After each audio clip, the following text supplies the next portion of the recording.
At my son's funeral, the priest pulled me away from the crowd. His voice dropped to barely a whisper, as though he feared being overheard. "Your son left this for you. Don't go home," he said quietly. Then he pressed an old key into my palm, along with the address of a farm. I drove there without thinking, pushed open the barn door, and what I found inside made my hands tremble, stole the breath from my lungs, and nearly stopped my heart cold. The moment that key touched my hand, everything began to shift, trust it or walk away. The rain came down in heavy sheets the morning I buried my son, Nathan. At 70 years old, I'd been to more funerals than I ever wanted to count.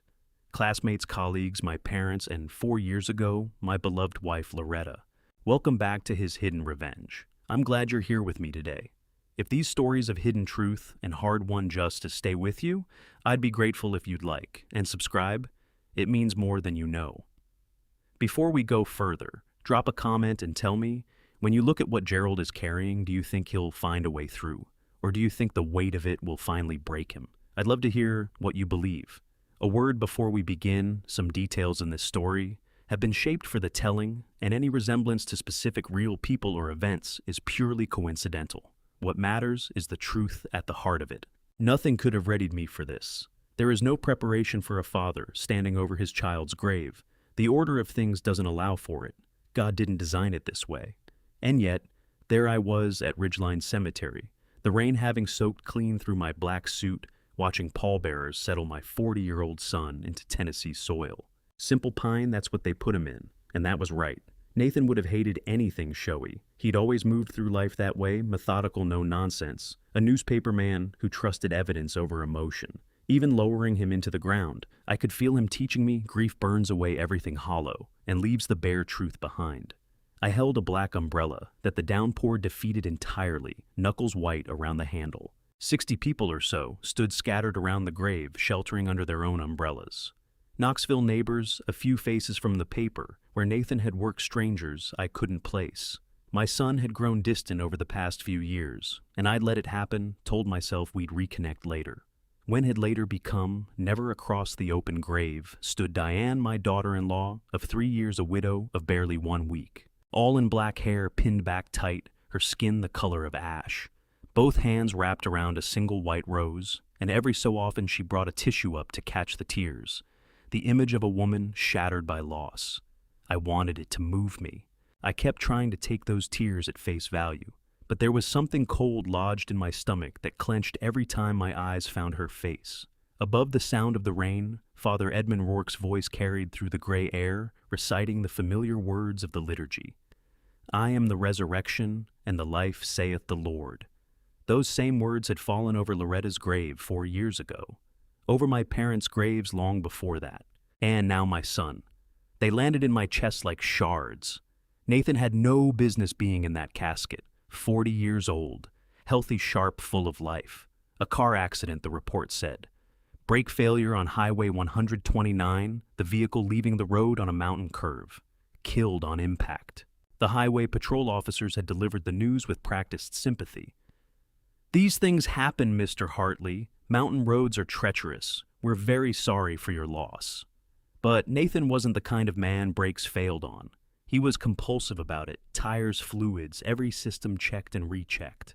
That precision was something he'd picked up from me, the engineer's habit, brake failure, on a vehicle he'd taken in himself just 2 months back. The whole story sat wrong with me, every last piece of it. Though I walk through the valley of the shadow of death, I will fear no evil. Diane's frame shook with what looked like sobs. The tissue went to her face again. At her side stood Clifton Bancroft, her attorney, his hand on her arm, steady and proprietary. I'd crossed paths with him twice before. Expensive suit. The kind of smile that's been rehearsed. He'd come around after Loretta passed some matter involving Diane and updated beneficiaries. I hadn't thought much of it then. Standing in that rain, I thought about it now. Why did a woman her age keep a lawyer that close, the service wrapped up? Father Rourke pressed his prayer book shut. The mourners filed forward, flowers whispered words, private moments at the graveside. I watched Diane approach, watched her press her lips to the white rose before setting it on the casket lid. Not a single movement out of place. If that wrongness hadn't been sitting in my gut like a stone, I would have been convinced. Gradually, the crowd thinned, people ducking back through the rain to their waiting cars. I stayed, couldn't bring myself to step away. This was Nathan, my only child, the boy I'd put on his first bicycle, taught to throw, raised to doubt easy answers, and dig for what was real. He'd made journalism his life because the truth meant something to him. Now, he was in the ground, and I had no idea what had truly happened. Gerald. A hand settled on my elbow. Father Rourke. A quiet word. If you don't mind, I turned to face him. Water ran through the old priest's white hair, his expression serious. The cemetery had emptied considerably by then. Across the way, Diane was moving toward a black Cadillac, with Clifton, his umbrella angled over her head, neither of them glancing back. Father Rourke steered me gently toward the stone chapel near the cemetery's perimeter. Under its overhang, out of the worst of the rain, he put his hand into his coat. Nathan came to find me 3 weeks ago. The priest said, his voice low and pressing. He left something in my keeping and asked me to swear that if anything ever happened to him, I'd bring it to you without delay. He told me, Gerald, he said that if something happened to him, don't assume it was an accident. Then he placed something into my hand, cold, metal, a key, old brass, a paper tag looped through it. Nathan's handwriting, Stonegate Farm Barn. The bottom dropped out of my stomach. Stonegate was the Hartley family land, the property where I was raised, where Loretta and I had brought Nathan up. Over the years, we'd let most of the acreage go, but the original barn and 5 acres we'd kept. I hadn't driven out there in more than a year. What would Nathan have stashed there? I pressed the priest. What exactly did he say? My voice came out rough. Father Rourke cast a look back toward the road, toward where Diane's Cadillac had vanished into the gray. He said, tell my father that Diane isn't who she says she is. Tell him to go to the barn before he goes home. Tell him I left him everything he needs to know. Those were his exact words, Gerald. And then he said, if something happens to me, don't let her get away with it again. Again? That word struck me like a blow. What does again mean? He wouldn't tell me that part. But Gerald, the priest's grip tightened on my shoulder. Nathan wasn't just uneasy, he was frightened, and it wasn't his own safety he was worried about. It was yours. He said, my father is in danger and he doesn't know it yet. Please don't go straight home tonight. Go to Stonegate first. Whatever Nathan found out there, he paid for it with his life, trying to get it to you. The key pressed into the center of my palm. Rain tapped steadily on the chapel roof. Thunder moved through the Smoky Mountains in the distance, low and rolling like a warning that had arrived weeks too late. I turned for one last look at Nathan's grave. Workers were completing the burial, doing their job in the rain without ceremony. My son was in the ground, but he hadn't left quietly. He'd left a key, a message, a word of warning, don't go home, go to Stonegate. Diane isn't who she says she is. I wrapped my fingers around the key and headed for my truck. I didn't go home. 40 minutes through a deluge so thick the headlights were nearly useless. The whole drive my hands barely held the wheel steady, and Father Rourke's words ran circles in my head. Nathan was frightened. For you. Your father is in danger, and he doesn't know it yet. The wipers worked themselves raw against the windshield, and still I couldn't see clearly, not the road, not my own thoughts. My son had been living with this fear for 3 weeks before he died. He'd sought out a priest. He'd secured something at the old property and arranged for me to find it if the worst happened. If something happens to me, it wouldn't be an accident. Reading those words in my mind made it hard to breathe. Nathan had seen this coming. He'd known, and he had done what he could to reach across it and warn me. What kind of world do we live in, where a man of 40 has to quietly prepare for his own killing? My phone started vibrating in the cup holder, Diane's name on the screen. I watched it ring out, then again 2 minutes later, then once more after that. Each time her name appeared and faded, and I felt that cold, coiling sensation tighten another notch. Father Rourke said Nathan was afraid of her, said she isn't who she claims to be. But what did that mean? Concretely, Diane had been woven into our lives for 3 years. She'd sat beside me when Loretta was dying, held my hand through the hospice visits. Back then, she'd felt like something we'd been given to ease the grief, steady, warm present. Nathan had seemed genuinely happy once they were married. Or had that been what I needed to see? I reached back for the memory of their wedding 3 years ago, tried to bring it into focus. Had he actually been happy? Or had I looked at my son and seen what I'd hoped for, rather than what was there? After losing his mother, I'd wanted so badly for him to have found someone. Maybe I'd seen what I wanted. Memory is unreliable that way. Grief smears the past until you can't be certain what was real. Through the curtain of rain, the old farm materialized ahead of me. The barn looked beaten down in the headlight's tin roof, going orange with rust weeds shouldering up tall along the base of the walls. I hadn't come back since we buried Loretta. Too much of our life together lived in that place. Now, I'd returned for a dead man's secret. I cut the engine beneath the old oak, the tree where Nathan had hammered together his first treehouse at age 7, and just sat there listening to the rain pound the cab, the engine clicking as it cooled. My phone buzzed again. Diane. I powered it down entirely and stuffed it into my jacket pocket. The barn door resisted me, swollen shut by years of weather and disuse. I drove my shoulder into it, and the rusted hinges let out a shriek that bounced around the hollow space. Darkness filled the interior, broken only by the pale afternoon filtering through the gaps. I switched my phone back on, just long enough to use the flashlight, and swept its beam across things I hadn't seen in years. Loretta's old quilting frame covered in dust, folding chairs stacked in the corner from gatherings that would never happen again. Nathan's childhood bicycle, one wheel missing, leaning against the far wall. I stood in the middle of the barn and turned slowly, trying to get inside my son's head. Nathan had been the organized type, neat, deliberate, the child who labeled his toy boxes and shelved his books in alphabetical order. If he'd stashed evidence out here, he'd have left a marker, something only I'd understand. The flashlight picked up a glint of metal near the back wall, a nail head, shiny and new, among the rusted ones, driven in at an angle almost like a pull. I crossed to it, lowered myself down, despite the protests from my knees, and tugged. The floorboard came up with almost no effort. Someone had worked it loose recently and laid it back with care. Underneath, wrapped inside black plastic sheeting, sat a metal box about the size of a briefcase. My hands trembled as I lifted it out and set it on the old workbench, angling my phone's light over it. The lid wasn't locked. Nathan had meant for me to find this. He'd meant for me to open it. Inside, everything was arranged with the same precision Nathan brought to everything. Documents in clear plastic sleeves, a black leather journal with his initials pressed into the cover, a manila envelope fat with photographs, and resting on top, a sealed envelope with my name on it in Nathan's handwriting. I took the letter first. The flap wasn't fully sealed, just tucked shut as if he'd been in a hurry. My fingers fumbled with it. Dad, if you're reading this, I'm already gone. I'm sorry. I'm so sorry I couldn't say any of this to. Your face couldn't sit across from you and warn you properly. She was watching too closely. My calls, my emails, every conversation monitored. I tried 17 times in the last 3 weeks to reach you. Every single call went to voicemail. Every message vanished. She's been blocking me for months, Dad. Feeding you lies to drive a wedge between us, making you believe I didn't care, making me think you'd push me away. The woman you know as Diane isn't real. Diane Voss isn't her name. I haven't uncovered her real name yet, but I know what she is: a predator, someone who does this professionally. She killed Mom 4 years ago. I have proof. And now, she's coming after you. The barn seemed to shift under my feet. I grabbed the edge of the workbench to keep from going down the room, tilting my vision, breaking apart at the edges. Loretta. Killed. 4 years ago. The words wouldn't settle into anything coherent. Loretta had died of heart failure, natural causes. The hospice nurse had been on duty.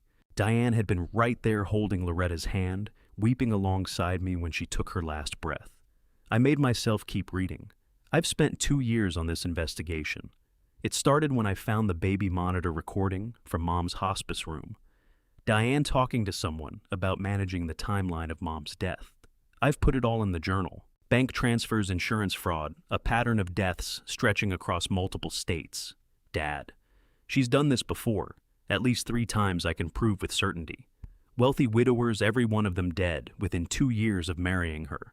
Every death ruled natural causes, or an accident. I had a meeting with the FBI scheduled for next week, but my car started making noises I couldn't explain. The brakes felt wrong. I think she knows how close I am. If you're holding this letter, she probably got there first. Dad, hear me on this. The danger is right now. She's been poisoning you for months. It's all in the journal. I tracked your symptoms over the last 6 months. Fatigue, confusion, and irregular heartbeat.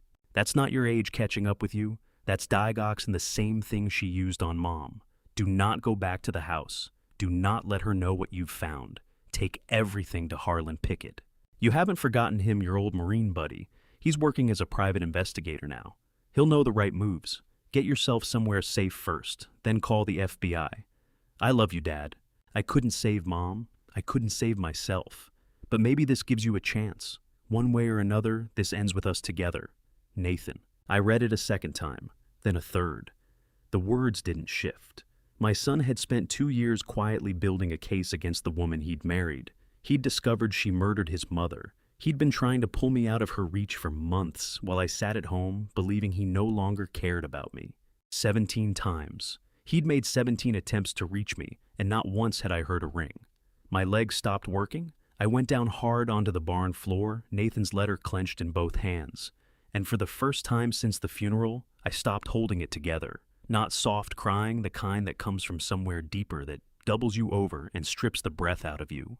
My son had been dying trying to get to me, and I hadn't known, hadn't picked up on any of it. Every call intercepted, every warning stripped away because Diane had been standing between us the entire time. She'd killed Loretta, she'd killed Nathan, and she was working on killing me. The journal was waiting in the box. I dragged my sleeve across my face, pulled in a slow breath, and reached for it. Nathan had given everything to build what was inside that box. The least I owed him was to read it. The first page carried a date from 2 years ago, every line filled in Nathan's tight, even handwriting. Investigation log, Diane Voss Hartley, day 1.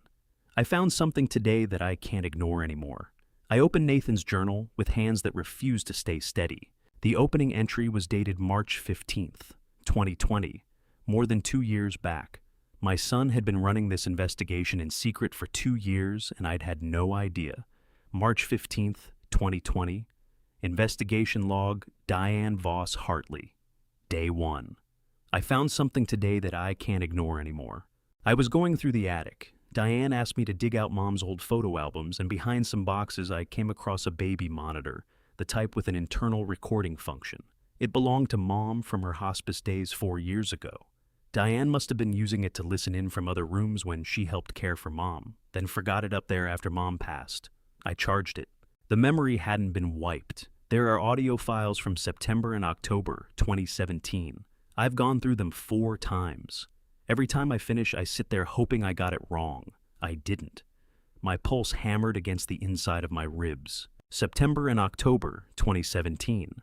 Loretta's last 2 months. The months when Diane had shown up in our lives, like something sent to ease our burden, a hospice volunteer, she'd said. Someone who wanted to walk families through the hardest passage. We had been grateful beyond words. October 4th, 2017, 11:47 p.m. Diane's voice talking to someone on the phone.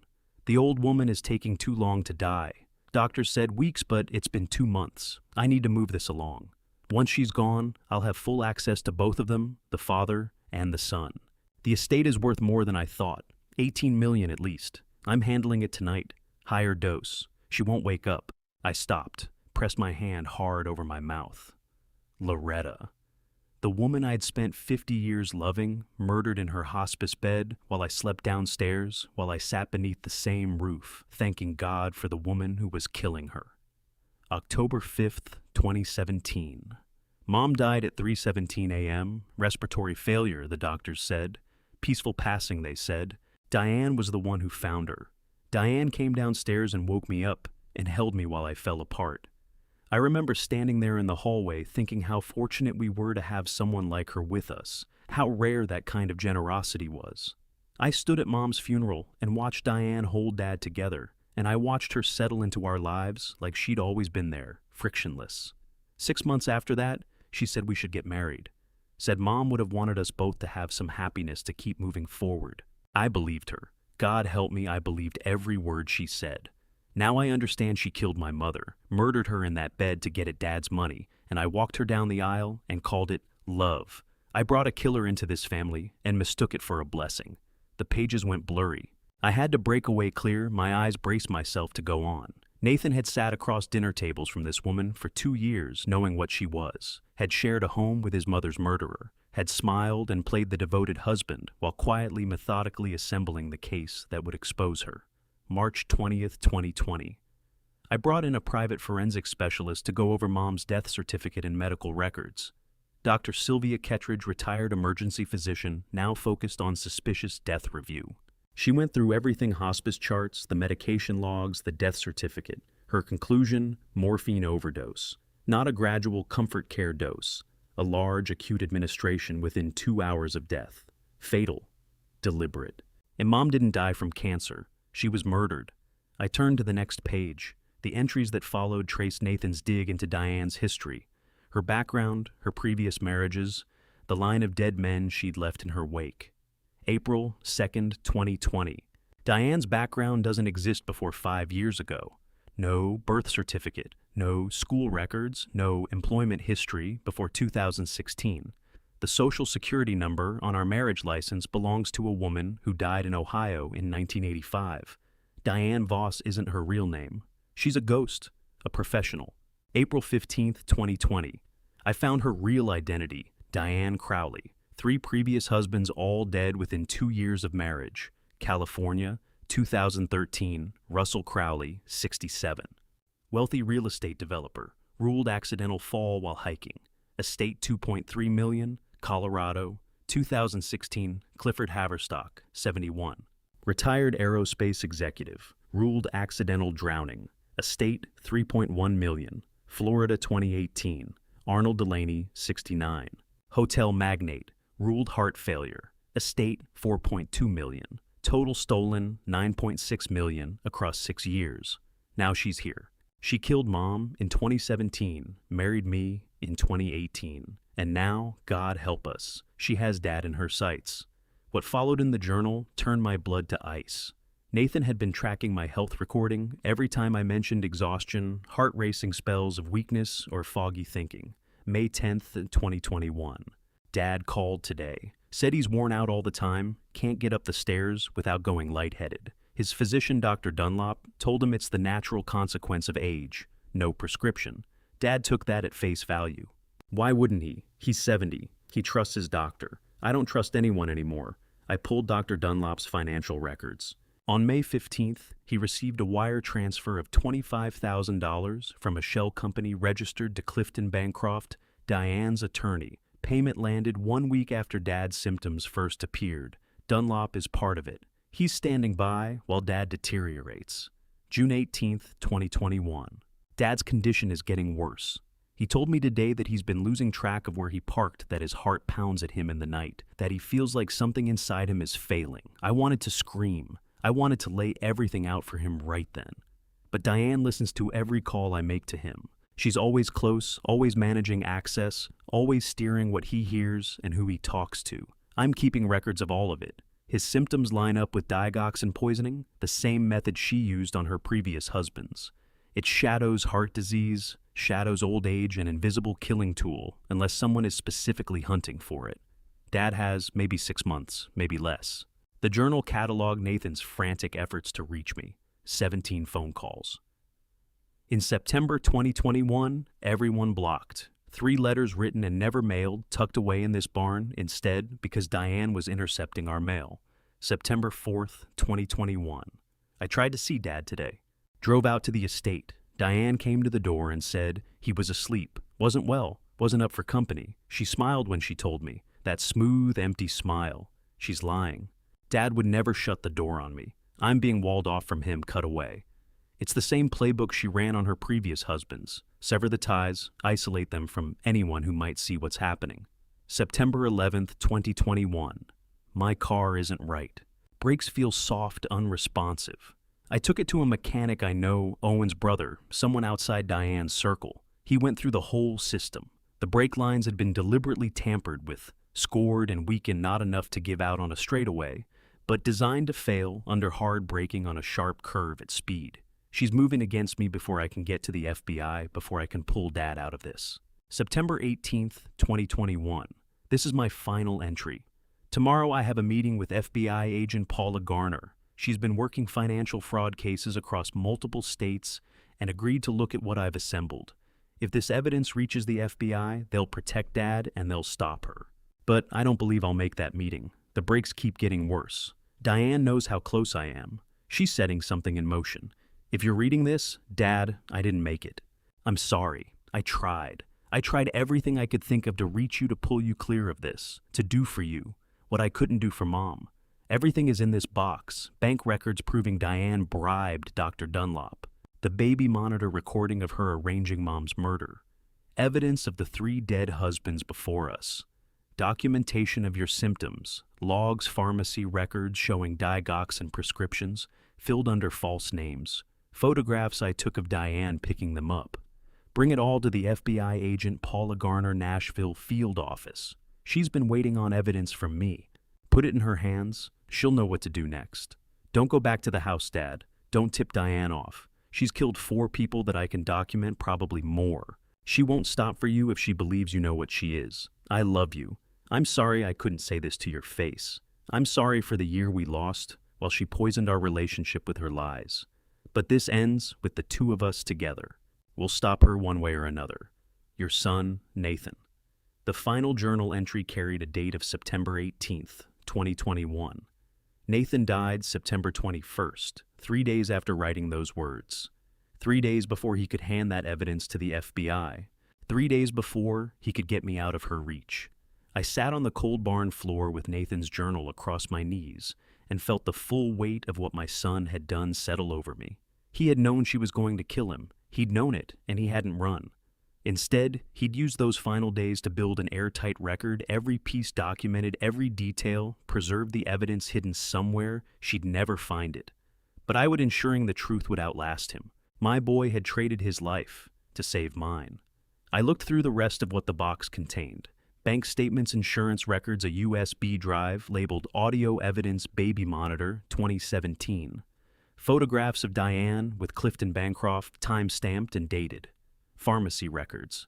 Documentation of Dr. Dunlop's bribe payments. All of it arranged, all of it exact, all of it bought with Nathan's life. The rain beat steadily against the barn roof. My phone went off in my pocket. Diane again, no question, wondering where I'd gone when I'd be walking back through that door, so she could go on dosing me one careful measure at a time. I took out the phone and stared at her name on the screen. The woman who'd killed my wife, who'd killed my son, who was killing me by degrees. Not anymore. I scrolled through my contacts until I reached the name Nathan had written, Harlan Pickett, my old Marine comrade from 40 years back, now working as a private investigator. We hadn't spoken in years, but Nathan had trusted him. That was all I needed. Harlan picked up on the second ring. Gerald, at you, Harlan. My voice came out ragged. I need your help. My son just told me from beyond the grave that his wife murdered my wife and is in the process of killing me, and he's dead because he tried to stop her. A beat of silence. Then Harlan's voice went sharp and direct. Where are you at this moment? Stonegate Farm, the old barn. Stay where you are. Don't move. Don't go back to the house. Don't reach out to anyone else. I'm 40 minutes out. Gerald is there. Evidence. I looked at the box, at Nathan's journal, at 2 years of painstaking documentation. Yes. My son left me everything. Good. Sit tight. We're going to see this through, finish what Nathan started. Harlan Pickett arrived 38 minutes later in a dark green pickup truck. He was 68 now, gray at the temples and lean, but he still carried himself with the coiled control of the Marine intelligence officer he'd been 4 decades ago. We'd served side by side in the late 70s, kept the friendship alive as our paths separated, me into aerospace engineering, him into military intelligence, and eventually private investigation. I hadn't seen him in 3 years, not since Loretta's funeral. Now, he stood in my barn at 9 o'clock at night, studying the evidence box my dead son had assembled, his face set hard. Jesus, Gerald, he said quietly, lifting Nathan's journal with deliberate hands. Your boy put together a prosecutable case. This is professional-grade investigative work. I sat on an overturned crate, my 70-year-old body running on adrenaline and a grief that pressed against my ribs like something physical. He was 3 days from getting it to the FBI. Brake failure. Diane tampered with his car. Harlan turned through the journal pages, his gaze moving across Nathan's notes with the same sharp focus I remembered from our service years. September 21st. She killed him the day before his FBI meeting. He raised his eyes to me, expression hard as stone. Gerald, how long have you been dealing with these symptoms? The fatigue, the cardiac irregularities Nathan documented here. 6 months, maybe 7. Started in May. And what did your doctor tell you? Dr. Dunlop said it was my age. Rest more, stay hydrated, take vitamins. I stopped a wave of nausea moving through me. Nathan found a $25,000 payment wired from Diane's attorney to Dunlop on May 15th, 1 week after my symptoms started. Harlan's jaw set in a way I recognized the contained anger of a man who'd spent a career staring down evil and still hadn't made peace with it. He put the journal down and reached for his phone. "I'm making a call, FBI agent I've collaborated with on fraud cases, Paula Garner. Nathan was supposed to hand this to her personally." My chest went tight. Nathan had written her name in that last journal entry. She's been working interstate fraud and suspicious death cases for 3 years. If anyone will move on this tonight, it's Garner. Harlan dialed and put it on speaker. 2 rings. Agent Garner, a woman's voice alert despite the hour. "Paula, it's Harlan Pickett. I need you to drop everything and get to Knoxville tonight. I'm here with Gerald Hartley. His son Nathan was supposed to meet with you last week about a serial fraud case." A sharp intake of breath on the other end. "Nathan Hartley. He never showed for our meeting. I've been trying to reach him for 10 days. Harlan, what's happening? He's dead. Car accident September 21st. Brake tampering. Before he died, he left his father a complete investigation package on his wife, Diane Voss. Hartley, real name, Diane Crowley. Multiple dead husbands across multiple states. 2 documented murders here in Tennessee, 1 attempted murder currently in progress." Silence opened up on the line. Then Agent Garner's voice came back sharp and focused. "I know that name, Diane Crowley. She's been on my radar for 3 years, person of interest in 2 suspicious deaths, California and Colorado. I could never pull together enough evidence to charge her. The families didn't push. The cases went cold." Her voice tightened. "You said attempted murder in progress." Harlan looked over at me.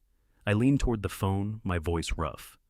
"This is Gerald Hartley. Diane's been dosing me with digoxin for 6 months. Nathan tracked my symptoms, found the pharmacy records photographed, her picking up prescriptions under false names. My doctor took a bribe to look the other way. Nathan believed I had maybe 6 months left, maybe less. Mr. Hartley, where are you right now?" "Stonegate Farm, old barn on the family property." "Does Diane know you have this evidence?" "No. As far as she knows, I'm still at the reception after the funeral. She's been ringing my phone constantly. I haven't picked up." Agent Garner's voice turned commanding and decisive. "Do not go home tonight. Don't answer her calls. Harlan, get him somewhere safe, a motel. Cash only, no credit cards. Mr. Hartley needs to be medically evaluated for digoxin toxicity right away. I'm 2 hours out. I'll coordinate with the Nashville field office and have a toxicology specialist in Knoxville to meet us." Harlan was already on his feet gathering Nathan's evidence box with practiced care.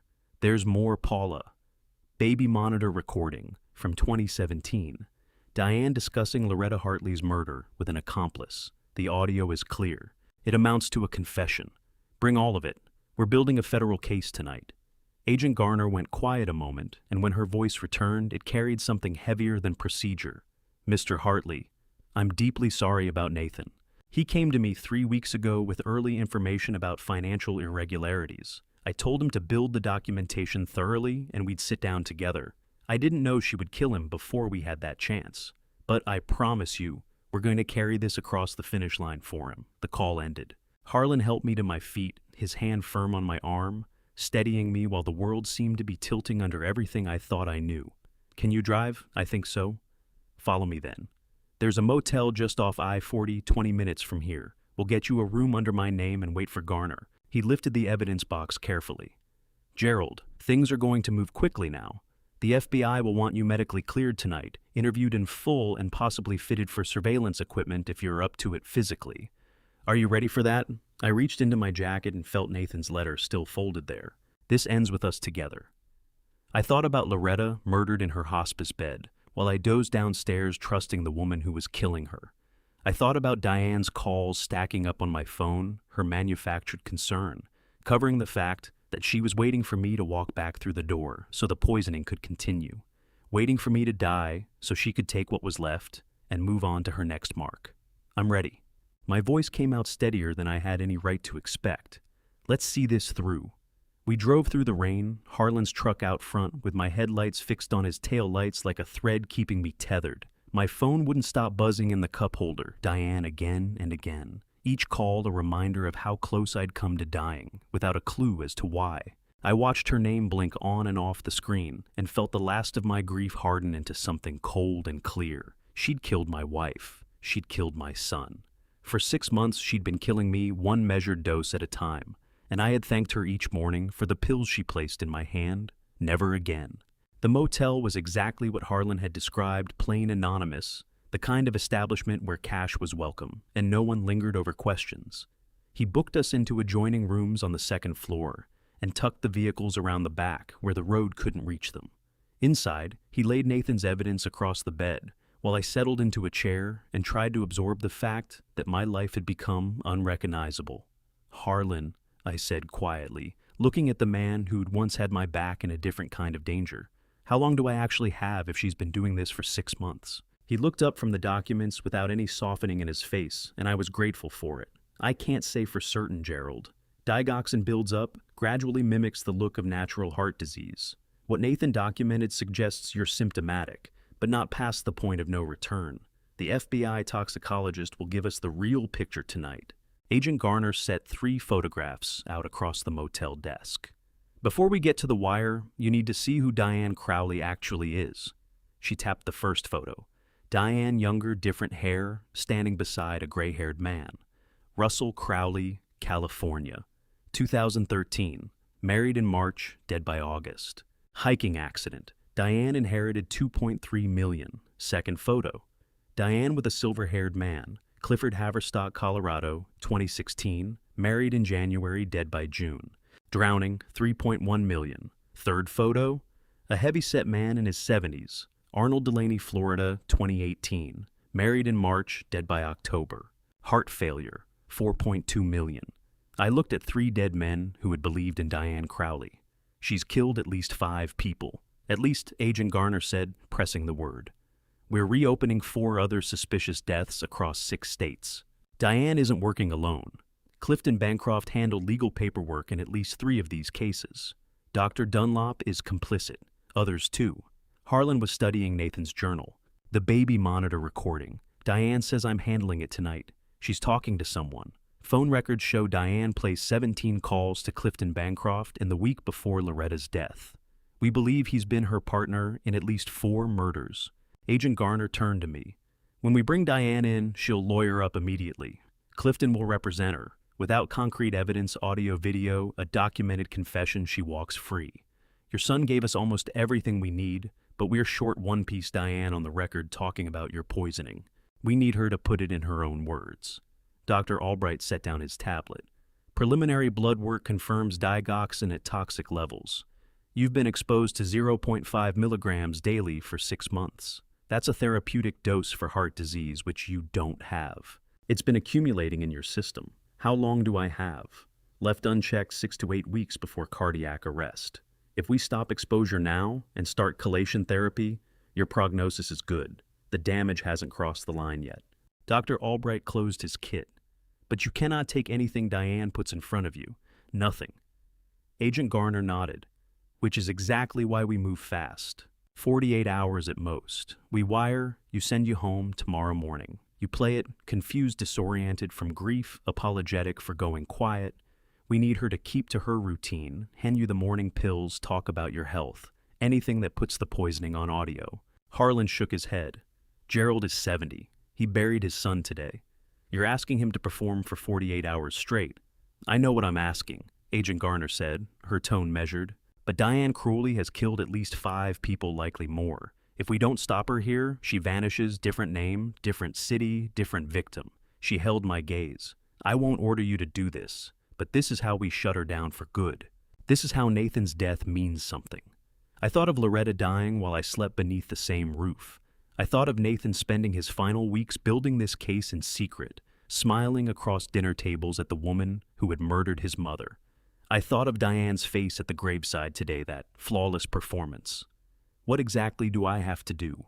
Agent Garner placed a small black device on the table, body-worn camera. It goes on.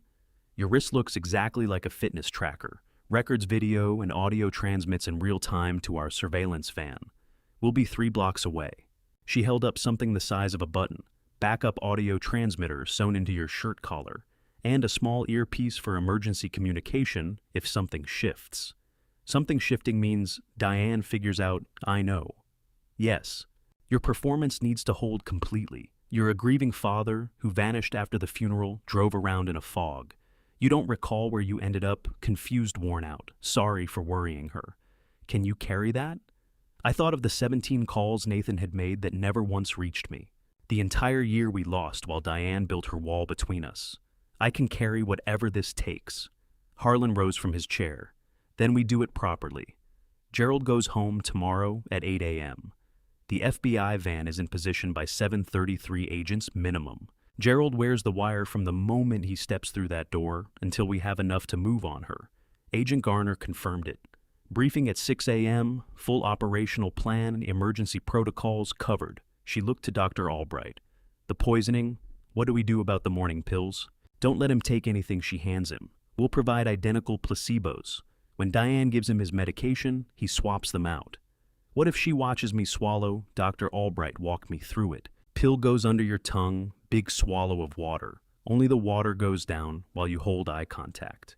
The pill stays in your mouth. First chance you get bathroom, turning away you spit it into a tissue or napkin. I ran through it 4 times. He nodded. At 1:30 a.m., Harlan walked me to my room. You don't have to do this. Nathan's evidence is enough to bring her in tomorrow. It has to stick, I said. He died for it. I'm not letting her walk free. I paused. 6 months she's been working to kill me. What's 2 more days? Harlan gripped my shoulder. Nathan would be proud. Sleep never came. I lay there until first light, turning over the act ahead of me. 48 hours under the same roof as my family's killer. At 5:30 a.m., the phone buzzed. Diane, the 34th call. I played the voicemail. Gerald, where are you? I'm so worried. Please come home. I love you, Dad. Dad? She said Dad. I killed the message and got up. 6 o'clock FBI briefing. Agent Garner walked me through every step. Dr. Albright fitted the camera. A specialist threaded the microphone into my shirt. The instant you cross that threshold, Garner told me we're live. Emergency word is Loretta used it twice in 1 sentence and we're through the door in 90 seconds. At 7:58 a.m., I turned into the driveway. The door swung open. Diane stood framed in the morning light. Gerald. Oh my God, where have you been? I looked at my family's killer and I smiled. I'm sorry, Diane. I just couldn't think straight. Everything went blank on me. She drew me into a hug. The wire bit into my chest. It's okay, Dad, she breathed. You're home. I'll take care of you. Harlan laid a stack of 17 call logs on the table, each stamped September 2021, every last one blocked by Diane's phone. Under them, 3 handwritten letters in Nathan's unmistakable architect's print, pulled from a false panel in the barn's ceiling. I reached for the logs. The top line stopped my breath. September, first 20, 21, 6:47. AM duration 0042, status blocked. That hour, 6:47, that was ours. The time we claimed before the rest of the world, woke up setting out the chess pieces while Loretta called us in for pancakes back when Nathan was 12. We'd held on to that hour through college into his early career, all the way until Diane's lies severed us in summer 2020. Every morning, Harlan said quietly, 6:47, your old chess time. I ran my eyes down the column. September 2nd, 6:47 a.m., September 3rd, 6:47 a.m., September 4th, September 5th. 17 calls across 3 weeks each one, placed at the exact same minute. The recordings grew longer day by day, 42 seconds, then a minute 30, then 2 minutes, 3-4. Nathan had been pouring himself into my voicemail, more desperate with each attempt. Messages I never heard. He was calling me, I said, voice cracking every morning, and I thought he had stopped trying. Harlan's hand settled on my shoulder. He never stopped. She just made certain you couldn't know. I put the logs down before my grip could destroy them. My hands were shaking, not the digoxin this time, but a fury so pure it felt white hot behind my ribs. Nathan had tried. 3 solid weeks every single morning, my son reaching across the wall of silence Diane had constructed, and she'd cut off every attempt. The letters came next 3 envelopes, my name in Nathan's careful hand, on each one postmarked but never sent. Harlan had found them tucked in that false barn ceiling alongside the journal and the evidence box. I opened the first, dated September 4th, 2021. Dad, I've been trying to call. Diane's blocking me somehow. But I need you to know what I found. I followed the money. Dr. Warren Dunlop received $47,000 from a shell company registered to Clifton Bancroft's law firm on May 15, 2021. The same week your symptoms began. Bank statements, transfer records, I have all of it. Pharmacy logs show digoxin filled under fictitious patient names. Diane picked them up herself. I have photographs of her with Clifton at the Opera Island estate. Dad, this has been in motion over a year. I'm still building the file. Trust nobody. I'll explain it all soon. I love you. Nathan. I read it twice, then a third time. My son, brilliant methodical, had constructed an actual case. Figures, dates, names, the kind of evidence a courtroom can't dismiss. That boy was one hell of an investigator, Harlan said. She was dead to rights. He did all of this alone, I said. For me, for his mother. The words failed me for a moment. I kept turning it over Nathan in secret, cut off from me, assembling proof piece by piece while living down the hall from the woman who had poisoned his mother. It was almost more than I could carry. The second letter was dated September 11th, 2021, 10 days before Nathan died. Dad still can't reach you. I'm escalating. I've set things up to record Diane's confession directly. Tomorrow, I'm sitting down with a retired Knoxville PD detective who worked Mom's original case and never bought the heart attack ruling. He's willing to look again. I'm also contacting Dr. Sylvia Kettridge, a retired ER physician who reviewed Loretta Hartley's records and privately suspected foul play. She'll go through the medical file and testify. Dad, I know you think I abandoned you. Diane's been lying to both of us for 3 years. I haven't quit. I'm coming. 1 week. Hold on. Nathan. A photograph slid out of the second letter and landed face up on the table, Diane and Clifton Bancroft together, shot against the shadow of the Opera Island estate, her left hand on Clifton's chest, Nathan's wedding ring still on her finger. Date stamp, August 2021. 1 month before Nathan's death. I couldn't look away from that ring, the plain gold band Nathan had chosen with such care, on her hand, against another man, while she rationed poison into my food and arranged to have my son killed. Harlan lifted the photo in silence and pressed it to the timeline wall. The third letter was shorter. September 18th, 2021. Dad, we're there. I have everything. Covert recordings of Diane and Clifton running through insurance protocols, and the schedule for your death. Original digoxin vials bearing her fingerprints. Full financial proof of the conspiracy. Dr. Kettridge is ready to testify. The detective is filing to reopen Mom's case. Meet me at the Hartley farm, Friday night, September 22nd at 8 p.m. Tell no one, especially not Diane. I'll show you all of it, and we go to the FBI together. Dad, I know these 3 years have been brutal. I know we've been so far apart. That was her doing. All of it. I love you. I've always loved you. This ends with us together. Nathan. The page shook in my grip. Friday, September 22nd. The night Nathan had mapped out father and son, finally face to face, combining everything bringing Diane down. Nathan died Thursday, September 21st, 1 day before that meeting. 70 years have put a lot of last words in front of me. Farewell notes from colleagues crushed by the pressure. Final emails from friends who knew their time was short. But nothing readies you. For the moment you understand your son's last letter missed saving you both by a single day. This ends with us together. It was supposed to. It was meant to be. Agent Paula Garner, who'd held her position quietly near Harlan's timeline wall, stepped to the table. Harlan had called her an hour earlier, once we began working through the evidence. Mr. Hartley, she said, firm, but not without warmth. Nathan built a prosecutable case. Every document he gathered, the financial records, the recordings, Dr. Kettridge's testimony, all of it admissible. We can use it. She placed a fresh sheet on the table, FBI letterhead, the operation laid out in phases. 3 stages. Stage 1, go home tonight, act as though nothing has changed, let Diane keep her routine. Stage 2, within 72 hours, you stage a collapse convincing enough that she believes the poison is taking hold. That window lets us wire the house, secure Dr. Kettridge's testimony, and position our people. Stage 3, you put Nathan's evidence in front of her on camera and force the confession. Harlan's face was stone. Gerald, you'd walk back in there knowing she killed Loretta, and Nathan knowing she's still dosing you right now. Can you hold it together? Agent Garner's eyes locked on mine. The harder version of that question had been hanging unspoken between all three of us. Are you strong enough to look her in the face for 3 days? Play the man who suspects nothing, while knowing she took your wife and son, while knowing the poison is still in you? I took in everything across Harlan's war room table. The call logs Nathan at 6:47 every morning, reaching for a father who never heard him. The letters tracking his quiet, solitary case. Those last words. This ends with us together.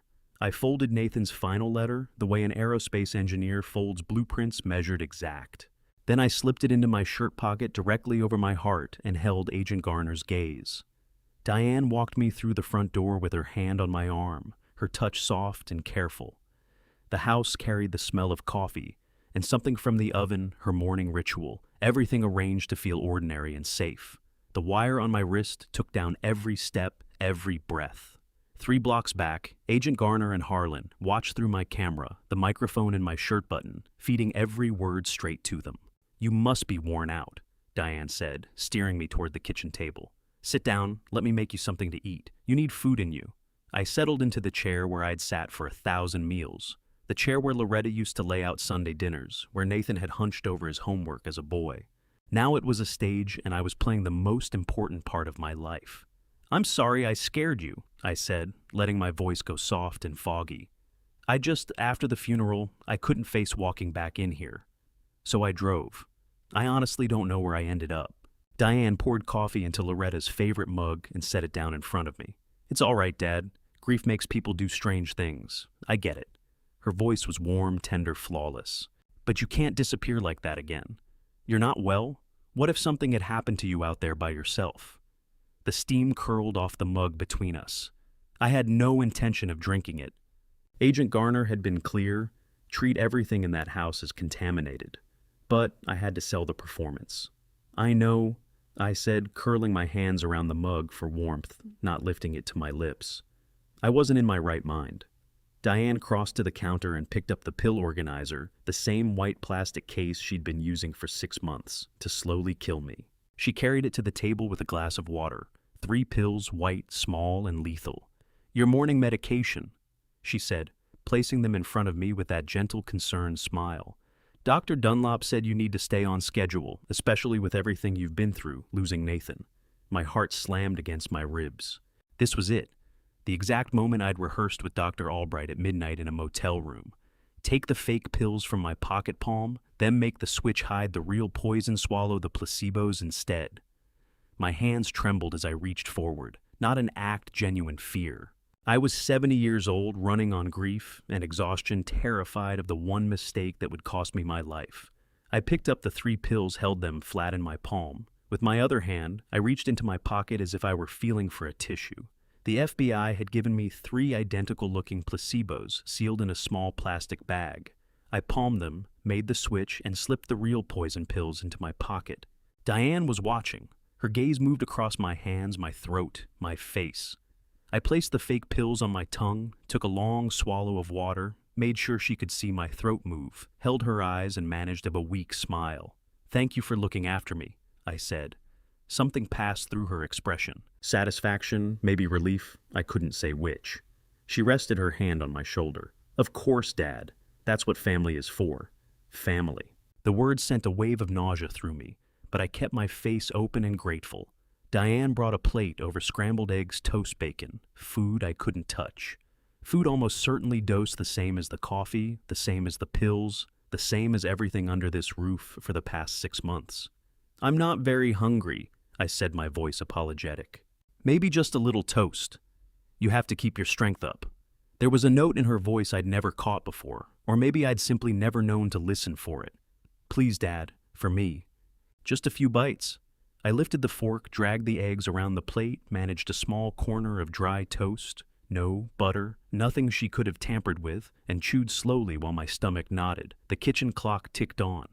8:47 a.m. I'd been home 49 minutes, 47 hours and 11 minutes left. Diane sat across from me, both hands around her own mug, watching me with those dark, steady eyes. I was frantic last night. I called so many times. Where did you actually go? I told you, I said, letting my voice drift and blur. I don't know, Just driving, the mountains maybe. I couldn't think straight. You can't do that again. She repeated, her tone sharper now, almost a reprimand. You're not well, Gerald. You're 70 years old. Your heart, Dr. Dunlop said you have to be careful. What if you'd had an episode behind the wheel? What if you'd crashed, like Nathan crashed, I thought. Like the accident you arranged by severing his brake lines. I know, I said out loud. You're right. I'm sorry. She reached across and took my hand. Her skin was warm, smooth. The hand that had poisoned Loretta. The hand that had killed my son. Now folded around mine with counterfeit tenderness. I love you, Dad, she said. I can't lose you too, not after Nathan. The wire recorded every syllable, every lie. I love you too. I made myself say it like swallowing broken glass. Diane smiled. Good. Now finish eating and take your medication and get some rest. Doctor's orders. I nodded, the picture of a confused, grieving old man who didn't suspect a thing. Diane stood, moved to the sink, turned her back. The instant she did, I spat the dry toast into my napkin, folded it closed, and tucked it into my pocket alongside the poison pills. Small victories, small survivals. I sat at my own kitchen table performing ordinary life, while 3 blocks away the FBI captured every word. 47 hours left. 47 hours of sharing a roof with the person who had destroyed my family. 47 hours until Diane Crowley's perfect act came to an end for good. Why don't you go lie down upstairs? Diane offered, turning back toward me. I'll take care of the kitchen. You look exhausted, Dad. Yeah, that sounds good, I said, rising slowly, careful to move the way she expected. Frail spent no threat to anyone. Climbing the stairs to my bedroom, the room I'd shared with Loretta for 50 years, the room where I'd slept while she was being killed beneath me, I felt the weight of the wire at my wrist and the microphone pressed against my chest. Nathan had carried this alone for 2 years. 2 years of knowing the truth and pretending he didn't. I could hold on for 2 more days. I had to. I lay down on top of the covers, fully dressed, eyes fixed on the ceiling, listening to Diane move through the rooms below. The house settled around me with sounds I'd always found comforting, sounds that now felt like threats. Footsteps in the hallway, cabinet doors opening and swinging shut, water running in the kitchen sink. Every one of them made my pulse spike. The body camera on my wrist was still running. The FBI was still watching. But up here by myself, I felt the full mass of what I'd stepped into. My phone lay silent on the nightstand. Diane had stopped calling the moment I walked back through the door. She had me where she needed me, back in the house, swallowing her poison, playing my part without a stumble. In her mind, I had perhaps 6 more weeks before my heart gave out. 6 weeks before she inherited everything and moved on to her next victim. At 11:23 a.m., I heard her footsteps on the stairs. I shut my eyes and went still. The bedroom door eased open. Through the narrow slit of my lashes, I watched her cross the room toward the bed. She stood there a full minute, doing nothing but watching me breathe, checking whether the poison was tracking, whether I was deteriorating on schedule. Then she turned and went out, pulling the door gently closed behind her. I held still for another 5 minutes before I trusted myself to move. My hands wouldn't stop shaking, not from the Digox and the FBI had cut that exposure off, but from raw, bone-level fear. This woman had murdered 5 people that we knew of. She was deliberate, patient, and she had been engineering my death for 18 months. One wrong word, one unguarded look, 1 second, where I couldn't keep the lid on what I knew, and I'd become victim number 6. At 1:15 p.m., Diane knocked on the door. Dad, you awake? I made lunch. I forced my voice up through layers of exhaustion. Yeah, give me just a minute. Downstairs, she'd laid out sandwiches and soup. More food I couldn't eat. More chances to dose me. You were out almost 3 hours, she said, smiling as I pulled out my chair. You clearly needed it. I feel a bit more human. I lied. She watched me eat or go through the motions of eating. I took small bites, chewed deliberately, offered a compliment about the soup. When she turned to refill her water glass, I spat the mouthful into my napkin. This was my life now. Performance and deception, the exact same tools she had used against us for years. I need to take care of a few errands this afternoon, Diane said almost offhandedly. Will you be all right here on your own for a couple of hours? My pulse jumped. If she left the house, I could reach the FBI, directly check in with Harlan.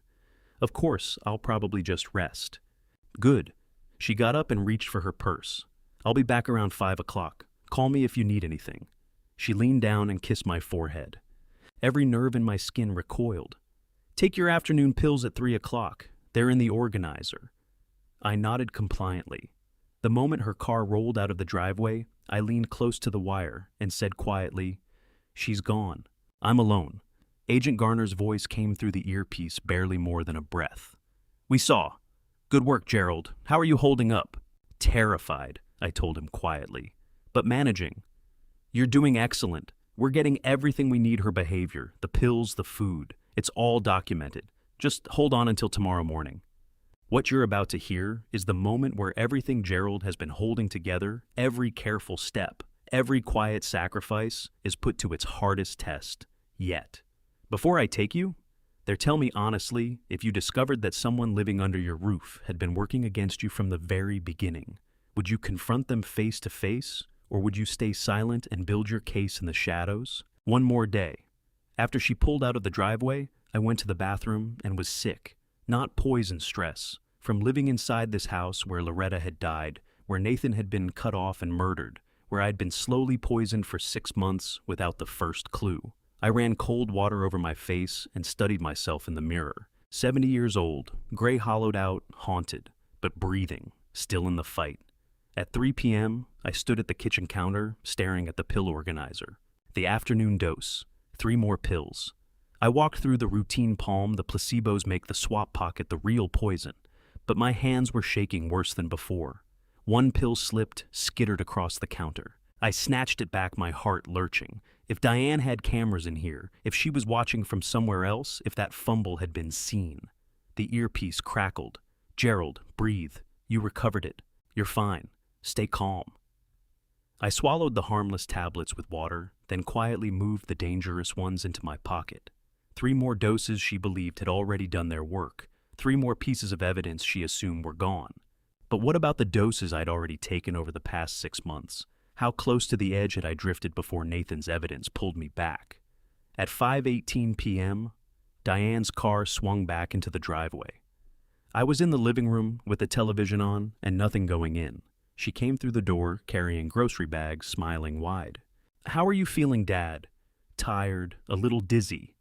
Something lit up behind her eyes, just a flicker, just a fraction of a second of satisfaction, before she smoothed it over with worry. "Did you take your afternoon pills?" "Yes, at 3 o'clock like you said." "Good." She pressed her palm to my forehead, the way you do when you're checking for fever. "You feel warm. You should probably go to bed early tonight." "Maybe," I agreed.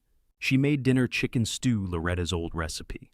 The smell moved through the whole house, and for just a moment I lost track of where I was. For one brief second, it felt like home. Then it came back, Loretta, fading in the hospice bed upstairs. Nathan's last desperate calls, the ones I never got to hear. The baby monitor recording. "The old woman is taking too long to die."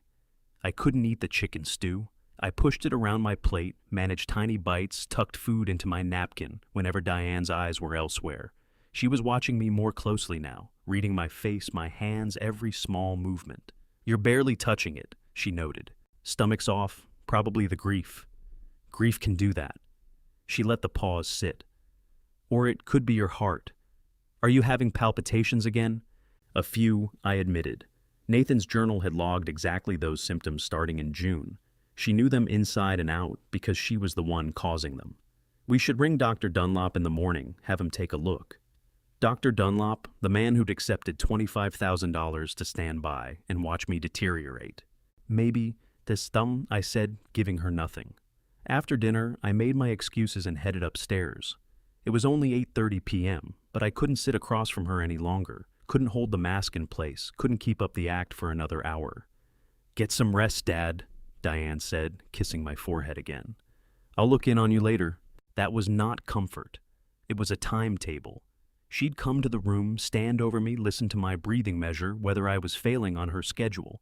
I lay in bed fully dressed, lights off the wire still running. Through the earpiece I could pick up the FBI surveillance team, their voices low and steady. They were there 3 blocks away, 90 seconds from pulling me out if it came to that. At 12:47 a.m., I heard her in the hallway. Slow steps, quiet, deliberate. She stopped just outside my door. I held my breathing deep and even and kept my eyes shut. The door came open. She stood in the frame for 2 full minutes. I could feel her there in the dark, weighing things, waiting for the signs she expected. Then she pulled the door shut and went back down. The earpiece crackled. "Gerald, we caught all of that." Her coming to you in the middle of the night, monitoring your breathing, that's consciousness of guilt. You're doing perfect. A few more hours until morning, then we move to phase 2. Phase 2. The stage collapse. The fake death. The moment Diane would believe she'd finally won. I pressed my hand over Nathan's letter, still folded against my heart inside my jacket pocket after 2 days. "This ends with us together, Dad." "Almost there, son." "Almost. Just a few more hours to get through. Then we'd finish what Nathan had started." Morning arrived as gray light leaked around the curtains. I'd managed maybe 2 hours of sleep, my mind snapping awake every time I heard Diane stir somewhere in the house. The clock read 6:47 a.m. Nathan's old waking hour, the same hour he'd tried to reach me 17 times back in September. Every one of those calls intercepted by the woman downstairs who was already at the stove, making breakfast. I sat up slowly, every muscle in my 70-year-old body wound tight from tension rather than age. Today was the day. Agent Garner had walked me through it the night before through the earpiece. 7:15 a.m., you go downstairs, normal routine. Take the pills she gives you, the fake ones we provided. At exactly 7:47 a.m., you collapse. We've choreographed this down to the second. FBI paramedics arrive at 7:53. You're pronounced dead at 8:02. Then we watch what Diane does when she thinks she's won. My hands trembled as I splashed water across my face at the bathroom sink. Not from poison anymore, from knowing that in under an hour I'd have to fake my own death, convincingly enough to deceive a serial killer. I came downstairs at 7:16 a.m. Diane was already in the kitchen, humming to herself, something she did when things were going her way. Coffee was going eggs on the burner, the whole scene warm and domestic and deadly. "Good morning, Dad," she said, her voice bright. "How did you sleep?" "Not well. My heart was racing most of the night." That small light passed through her eyes again, the one I'd learned to read. "That's concerning. We really should get Dr. Dunlop on the phone today." "Maybe after breakfast," I said, lowering myself into my chair. She set the pill organizer and a glass of water in front of me. 3 white pills, the morning dose that should have been finishing me off. I went through the routine one final time, palm the placebos, make the switch, take the fakes, pocket the real poison. My hands held steadier now. 2 days of practice had made me more skilled at deception than I'd ever hoped to be. I swallowed the placebos with a sip of water. Diane watched my throat move and smiled. "Good. Eat your eggs, you need the protein." I took 3 bites and chewed slowly. The wall clock read 7:23 a.m., 24 minutes until my stage death. The eggs had no taste, but I got them down. Everything had to look ordinary. Diane settled across from me, with her coffee watching me eat. "I've been thinking," she said, her tone easy and offhand. "We should probably update your will fairly soon. Get everything squared away. Clifton Bancroft offered to help with that. He said it's important to have clarity, especially now that Nathan is gone." Clifton Bancroft, her accomplice, the man who'd bribed Dr. Dunlop and managed the legal machinery behind at least 4 murders. She was already mapping out how to take everything already, talking about my estate while I was still sitting across from her. "That's thoughtful of you." I got out. "Maybe next week." "Sooner might be better, Dad. You haven't been yourself." 7:34 a.m. 13 minutes. I pushed back from the table, gripping the edge to steady myself. "I need to use the bathroom." "Of course. Are you all right? You've gone pale." "Just tired." I walked toward the hallway bathroom, the spot Agent Garner had specified. Visible from the kitchen, positioned so the body camera would capture everything. I stepped inside and pushed the door to leaving it unlatched, turned on the faucet, looked at myself in the mirror one last time. 70 years old, about to fake his own death, about to give the performance that would either put Diane Crowley away for the rest of her life or be the last thing he ever did. 7:41 a.m. 6 minutes. I pulled the door open and moved into the hallway. Diane was at the kitchen sink, her back turned. I took 3 steps out. The wire recorded everything, my breathing and my footsteps, the moment itself. 7:47 a.m. I clutched my chest with my left hand, pulled a gasp loud enough to carry, and let myself drop hard against the door frame. The impact was real. The pain was real. The fall had to look real. Then I went down, hitting the floor with enough force to bruise my hip. I lay still, eyes half open, unfocused, breath coming shallow. Every instinct I had screamed at me to shift, to adjust, to take the weight off the shoulder I'd landed on. Wrong. I shut all of it out. Running footsteps, quick, urgent, and then Diane's scream, sharp and piercing and flawless. "Gerald! Oh my God, Gerald!" She dropped to her knees next to me. The body camera on my wrist caught her face just above mine. Her voice was shattered, frantic, but her eyes were something else entirely. Cold, measuring, clinical. Checking to see whether I was truly dying, calculating whether the poison had finally run its course. She pulled out her phone and dialed 911. My father-in-law collapsed. He's not breathing. Oh God, please hurry. She was screaming, sobbing, gasping for air between words. 1614 Smoky Ridge Drive. Please, please hurry. The dispatcher's voice came through small and flat. Diane answered between sobs, gave the details, begged them to come fast. Every word was perfectly measured panic, but the camera captured what the dispatcher had no way of seeing. While her voice tore apart with grief, her eyes stayed level, detached, watching. The gap between the two was chilling. Sirens at 7:53 a.m., 6 minutes after I went down. A realistic response window. FBI undercover paramedics crashed through the front door loaded with equipment and purpose. "Ma'am, step back. Let us work." They dropped beside me, hands on my chest, hard rhythmic compressions. CPR. The lead paramedic counted out loud. Breathing apparatus vitals, check everything by the book. The defibrillator came out. Pads pressed to my chest. The high-pitched charging whine. My body tensed without meaning to. "Clear!" A beat. Everyone pulled back. The machine sounded. Nothing. They returned to compressions. Diane was crying, clutching at a paramedic's arm. "Please, you have to save him. He's all I have left." Another round of compressions. Another assessment. The lead paramedic pressed his stethoscope to my chest, checked my pulse at the wrist, then the neck. He gave his partner the smallest shake of his head. Then he checked his watch. "Time of death, 8:02 a.m. I'm sorry, ma'am. He's gone." Diane's wailing climbed. She buckled against the wall, sliding down to the floor. The sheet came over my face at 8:04 a.m. White cotton, a little rough against my skin. Near my right eye, a gap, deliberate, maybe an inch wide. Through it I could make out Diane's legs, her black dress, her hands wringing a tissue to shreds. The paramedics lifted the gurney. I felt us start moving, wheels rolling across the floor. Diane followed as far as the door, still crying. The morning air came cold through the sheet. The gurney slid into the ambulance. Doors shut. Engine turned over. Through that narrow gap, I watched Diane standing in the doorway, tears running down her face, lifting a hand as we pulled away. The ambulance rounded the corner. The instant we cleared her line of sight, everything shifted. Diane's tears stopped. Just stopped. Like someone had thrown a switch. Her face changed entirely. The grief peeled away, and what replaced it was cold satisfaction, pure predatory triumph. She smiled. Not a small private smile, a winner's smile. Then she turned and walked back into the house. Not the slow shuffle of a grieving woman, a victory lap. The earpiece crackled. Agent Garner's voice. "We got it, Gerald. We got everything. Phase 3 begins now." The ambulance doors swung open onto fluorescent light and concrete. 2 FBI medics helped me sit up and pulled away the sheet that had covered my staged death. My legs were unsteady as they moved me from the gurney into a wheelchair, 70 years old, worn hollow by 3 days of performing my own death, but alive. Agent Garner appeared at my side, her face professionally still, though her eyes gave away something close to relief. "Mr. Hartley, you did exceptionally well. The performance was flawless. Now comes the critical part. We watch what Diane does when she thinks she's won." She wheeled me through a gray concrete corridor, into a room I'd never been in, a surveillance operations center with monitors covering an entire wall. Harlan stood at the main console, arms folded, jaw clenched with controlled fury.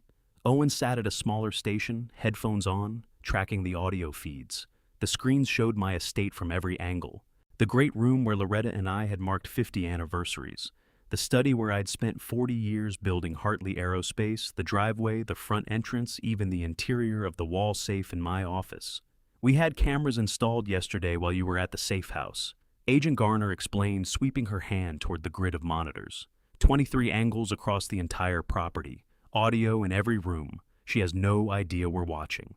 I stared at my home, reduced to surveillance footage every corner, now a piece of evidence in a federal case. Harlan stepped back from the console and gripped my shoulder. "You did good, Gerald, real good. Now we see if she takes the bait."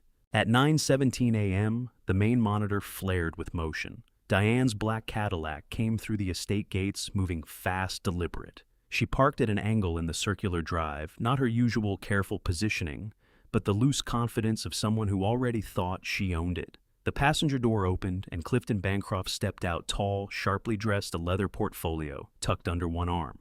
"That's our accomplice," Agent Garner said, making notes on her tablet. "Clifton Bancroft. We've had eyes on him for 18 months. He surfaces right after every death to manage the estate transition. This time, we're ready." On the screen, Diane used her key to let them in, the key I'd handed her 3 years ago, back when I still believed she was family, and they moved inside. Interior cameras followed them through the foyer, down the hallway, straight into my study. Diane moved through the rooms with the ease of ownership. No pause, no grief. Clifton laid his portfolio on my desk, Loretta's mahogany desk, the one her grandfather had built in 1947, and opened it to reveal thick stacks of documents. The audio feed came alive. Diane's voice clear and cold, nothing at all like the sobbing widow from an hour before. "The attorney arrives at 10 o'clock. I've already signed the power of attorney forms using the signature samples from last month. Once Leonard files the estate transfer paperwork, the primary accounts move to the Cayman Shell Corporation by noon today. Clean, fast, untraceable." Clifton's voice matched hers in its businesslike flatness. "And the life insurance, $7.5 million. I filed the death claim from the ambulance. With the death certificate processed this afternoon, payout begins within 60 days, probably sooner, given the circumstances. Sudden cardiac arrest, elderly man, documented heart condition. No red flags." Harlan's grip on my shoulder tightened.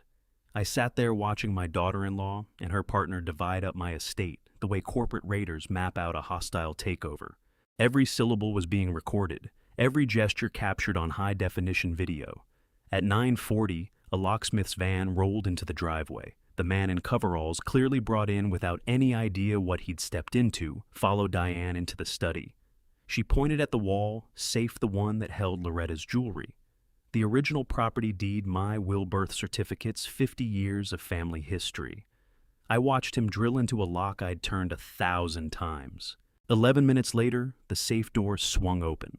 Diane reached in without a moment's hesitation and pulled out everything velvet jewelry boxes. She didn't open legal documents. She didn't read cash. She didn't count. She passed the entire contents to Clifton, who packed it all methodically into his portfolio. She was stripping my life clean with the efficiency of a professional thief. "Mr. Hartley," Agent Garner said quietly, "in approximately 20 minutes, Leonard Galt will arrive. He's the estate attorney your family has used for 20 years. Diane has forged your signature on the estate transfer documents. The moment she signs them in front of Galt and he notarizes them, we have documentary fraud on federal charges. That's when we move." I nodded too far beyond words to answer, watching my home become a crime scene in real time. At 10:03, a silver Buick pulled up. Leonard Galt, 71 years old, a man I'd trusted with my family's legal affairs for 2 decades, climbed out carrying his briefcase. He had no idea he was about to witness a federal arrest. Diane met him at the door with a show of quiet grief, dabbing at dry eyes, her voice controlled and low as she walked him to the study. They settled at my desk. Galt opened his briefcase, spread the documents out, clicked his pen. Agent Garner spoke into her radio. "All units stand by. Subjects are executing the fraud now. Wait for my signal." On screen, Diane signed each document with a long, unhurried flourish, her hand rock steady. No tremor, no hesitation. The signature of a woman who had done this before. Galt notarized each page in turn, his official stamp, pressing the fraud into the record. Agent Garner raised her radio. "Go, go, go." The front door came apart. 6 SWAT officers in black tactical gear poured into the foyer, rifles up their commands overlapping through the surveillance speakers. Diane went rigid, the color draining from her face. Clifton dropped the portfolio papers, fanning across the floor. The locksmith fell to his knees, hands raised. Galt stumbled backward, stammering. Two agents took Diane by the arms and drove her face first against the wall, yanking her hands behind her back. She didn't scream. She didn't cry. Her eyes swung toward the cameras, calculating even in handcuffs. Agent Garner turned to me. "Mr. Hartley, she's secured. Whenever you're ready." Harlan pushed my wheelchair along the corridor, through a steel door, and into the back of an armored van. 4 minutes later, we pulled into the estate's circular drive behind the SWAT vehicles. Harlan helped me to my feet. My legs barely held, but I walked. I walked through my front door past the shattered frame, into the foyer, where Diane knelt on the marble floor wrists, zip-tied behind her back. Two agents stood over her. Clifton and Galt had already been put into separate cars. The locksmith sat on the stairs, head buried in his hands. Diane looked up. Her eyes found mine. I watched the shock move through her face, then the calculation, then raw, open rage. Her mask collapsed entirely. "Gerald," she whispered, "you're alive." I moved closer, my voice low and even. "I know what you did, Diane. I know about the digoxin. I know about the bribes. I know you killed Loretta." Her face twisted. "You don't know anything. You're a dying old man." "Nathan knew," I said. "He left me everything. The journal, the letters, all the evidence. He died trying to save me." Her lips pulled back into a sneer. "Nathan was weak, just like you." Agent Garner stepped forward. "Diane Crowley, you're under arrest for conspiracy to commit murder, fraud, larceny, and attempted murder. You have the right to remain silent." Two agents yanked Diane upright and marched her toward the door. She never once looked back. Harlan was at my side, jaw set, eyes hard. "It's done, Gerald." I shook my head slowly. "No, not yet. The courtroom is where this actually ends." 3 weeks after Diane's arrest, I'm seated in a windowless FBI conference room, staring at Clifton Bancroft's recorded confession on a monitor. He's an orange, unshaven, the kind of pale that comes from nights without sleep since they cuffed him. Agent Garner is next to me, notepad in hand, face giving nothing away.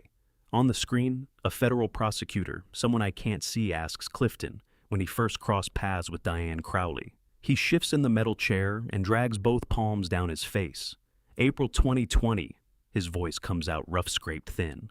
"There was a fundraiser in Nashville. She found me at the bar, said she had a proposition, said her father-in-law, you Mr. Hartley, was in decline. Early dementia was her story. She said she needed the estate secured fast once he went. The number she put on the table was $500,000. The prosecutor keeps his voice even unhurried. "What was your answer?" I said yes, collected a $50,000 retainer in May 2020. Her requirements were threefold: find a doctor willing to record symptoms while withholding real treatment, establish offshore accounts for a quick transfer, and falsify probate paperwork so the assets could move within 90 days of death. No relatives contesting it, no investigators sniffing around. Something cold presses against my sternum. May 2020. That was 4 months before Loretta was gone. "Walk us through your involvement with Dr. Warren Dunlop," the prosecutor says. Clifton gives a slow nod. "Diane selected him herself. Your physician for 40 years, a man you'd never think to question.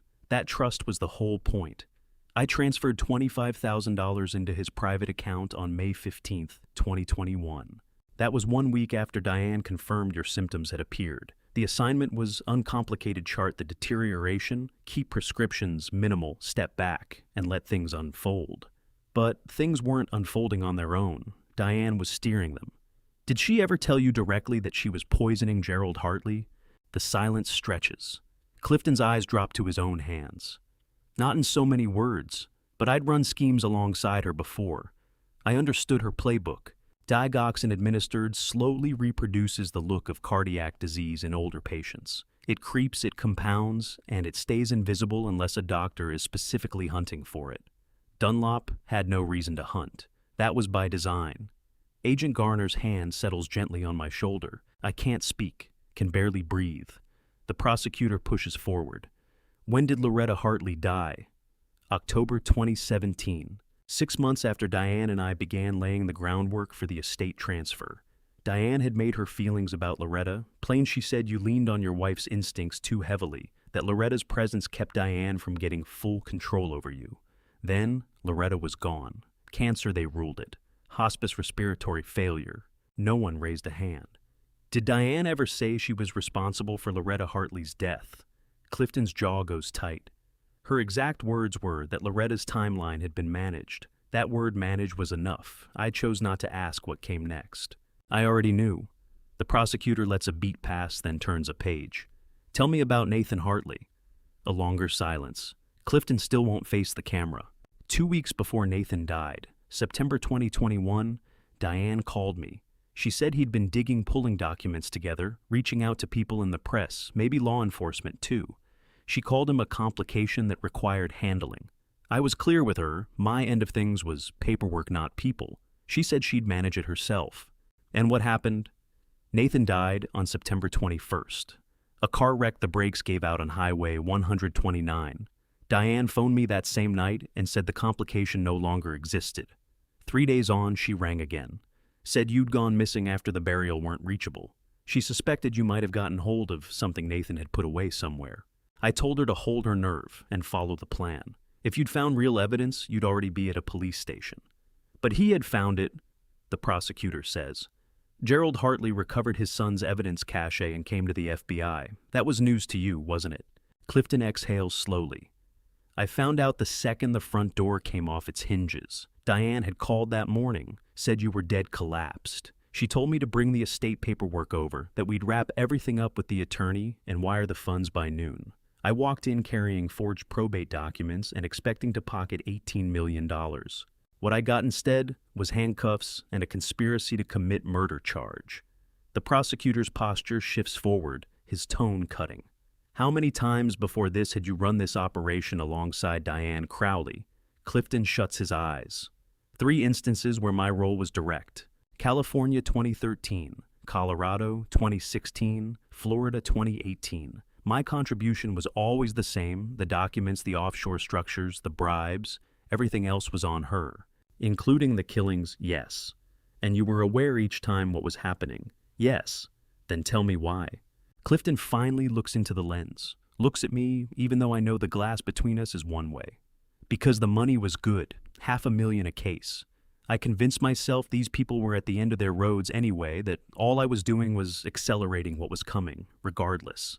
That was the story I told myself. The truth is, I helped a serial killer take at least 5 lives because I wanted what she was paying me. That's all it was. The footage ends. Black screen. Agent Garner faces me, and the gravity in her expression says everything before she speaks. Clifton Bancroft just handed us premeditated murder, first degree across every case. Conspiracy, fraud, bribery, the whole structure laid out. With what he's given us, Diane will die behind bars. There's no version of this where she walks. I have no words left. My own reflection stares back at me from the darkened screen, 70 years old, worn through, still here, only because Nathan spent the last months of his life trying to make sure I would be. That's not the whole picture, Agent Garner adds, her voice dropping. She extends a folder toward me. We picked up Dr. Warren Dunlop at his office this morning. He broke quickly. Diane came to him in April 2021, framed it as a concerned family member, reporting cognitive changes, asked him to observe you while keeping treatment passive. The $25,000 cleared his account a week later. Over the next 5 months, he charted every symptom, the arrhythmia, the fatigue, the mental fog, and lifted not one finger to treat you. He watched it happen, knowingly. I take the folder and open it. Dunlop's signed statement. Wire transfer records, patient notes in his own script, month after month of deliberate neglect. Patient presence with symptoms consistent with cardiac insufficiency, recommended rest and hydration. No pharmaceutical intervention at this time. He sat across that desk from me, I say, and my voice sounds like it belongs to someone else. Every month I told him something was wrong. Every month he nodded and sent me home. He's looking at 15 to 20 years, Agent Garner says. Malpractice, conspiracy, accessory to attempted murder, and his medical license will be pulled long before a verdict comes in. A week after that, I'm standing on the sidewalk outside Dr. Dunlop's building when the agents bring him out.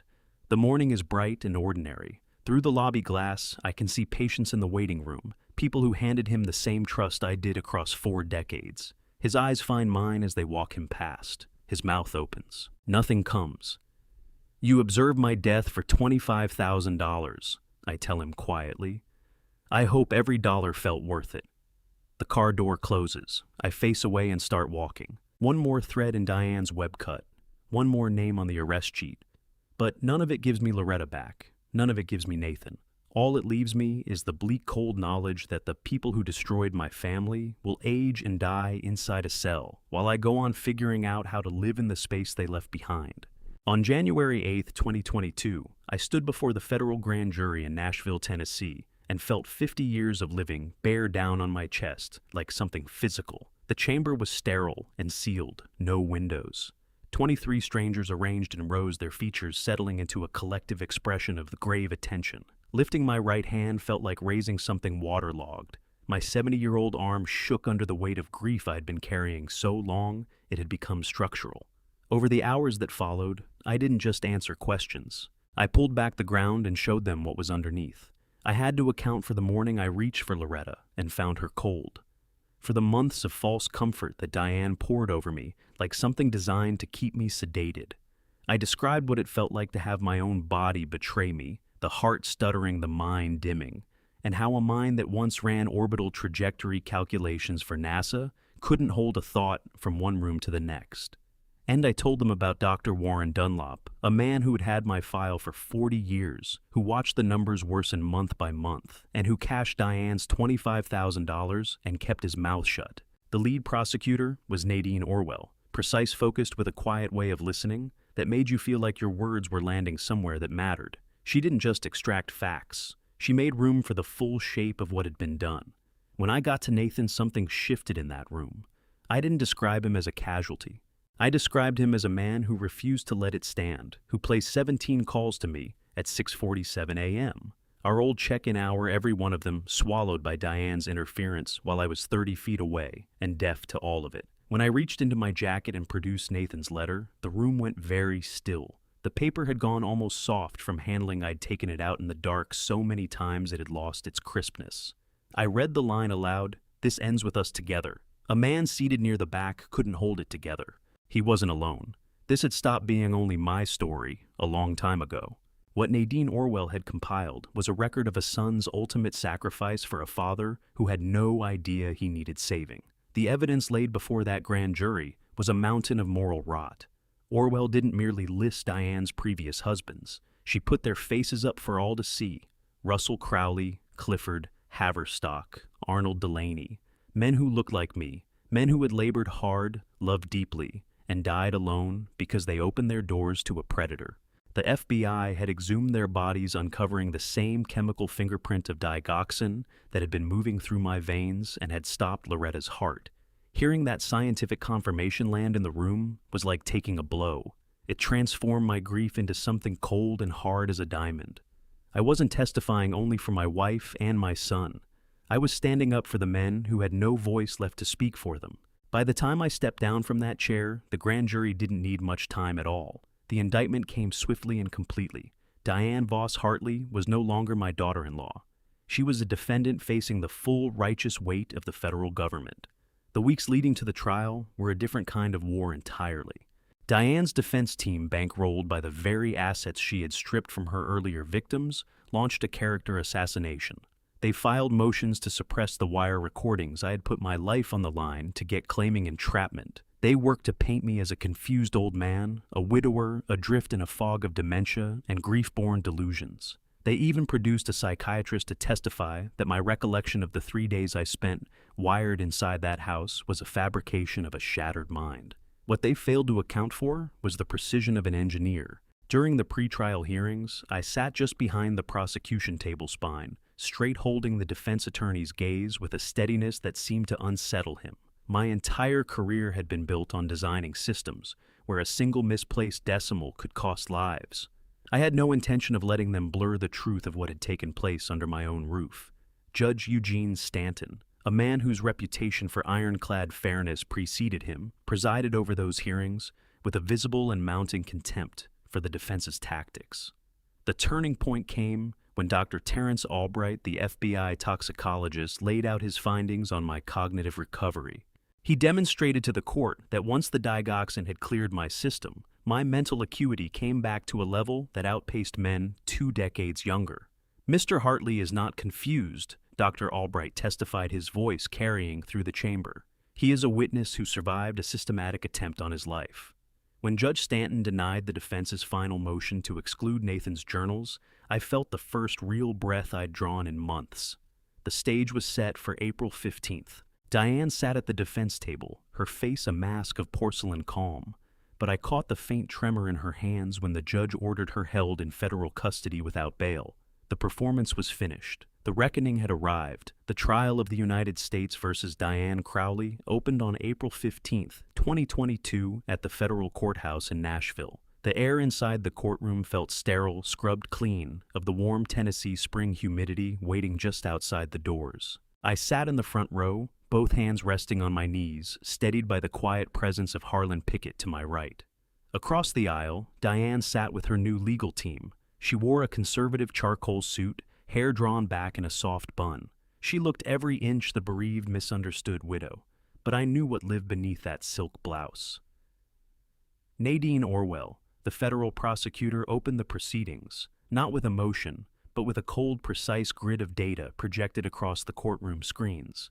She didn't begin with my family. She began with the ghosts of Diane's past. One by one, the names appeared. Russell Crowley, Clifford Haverstock, Arnold Delaney.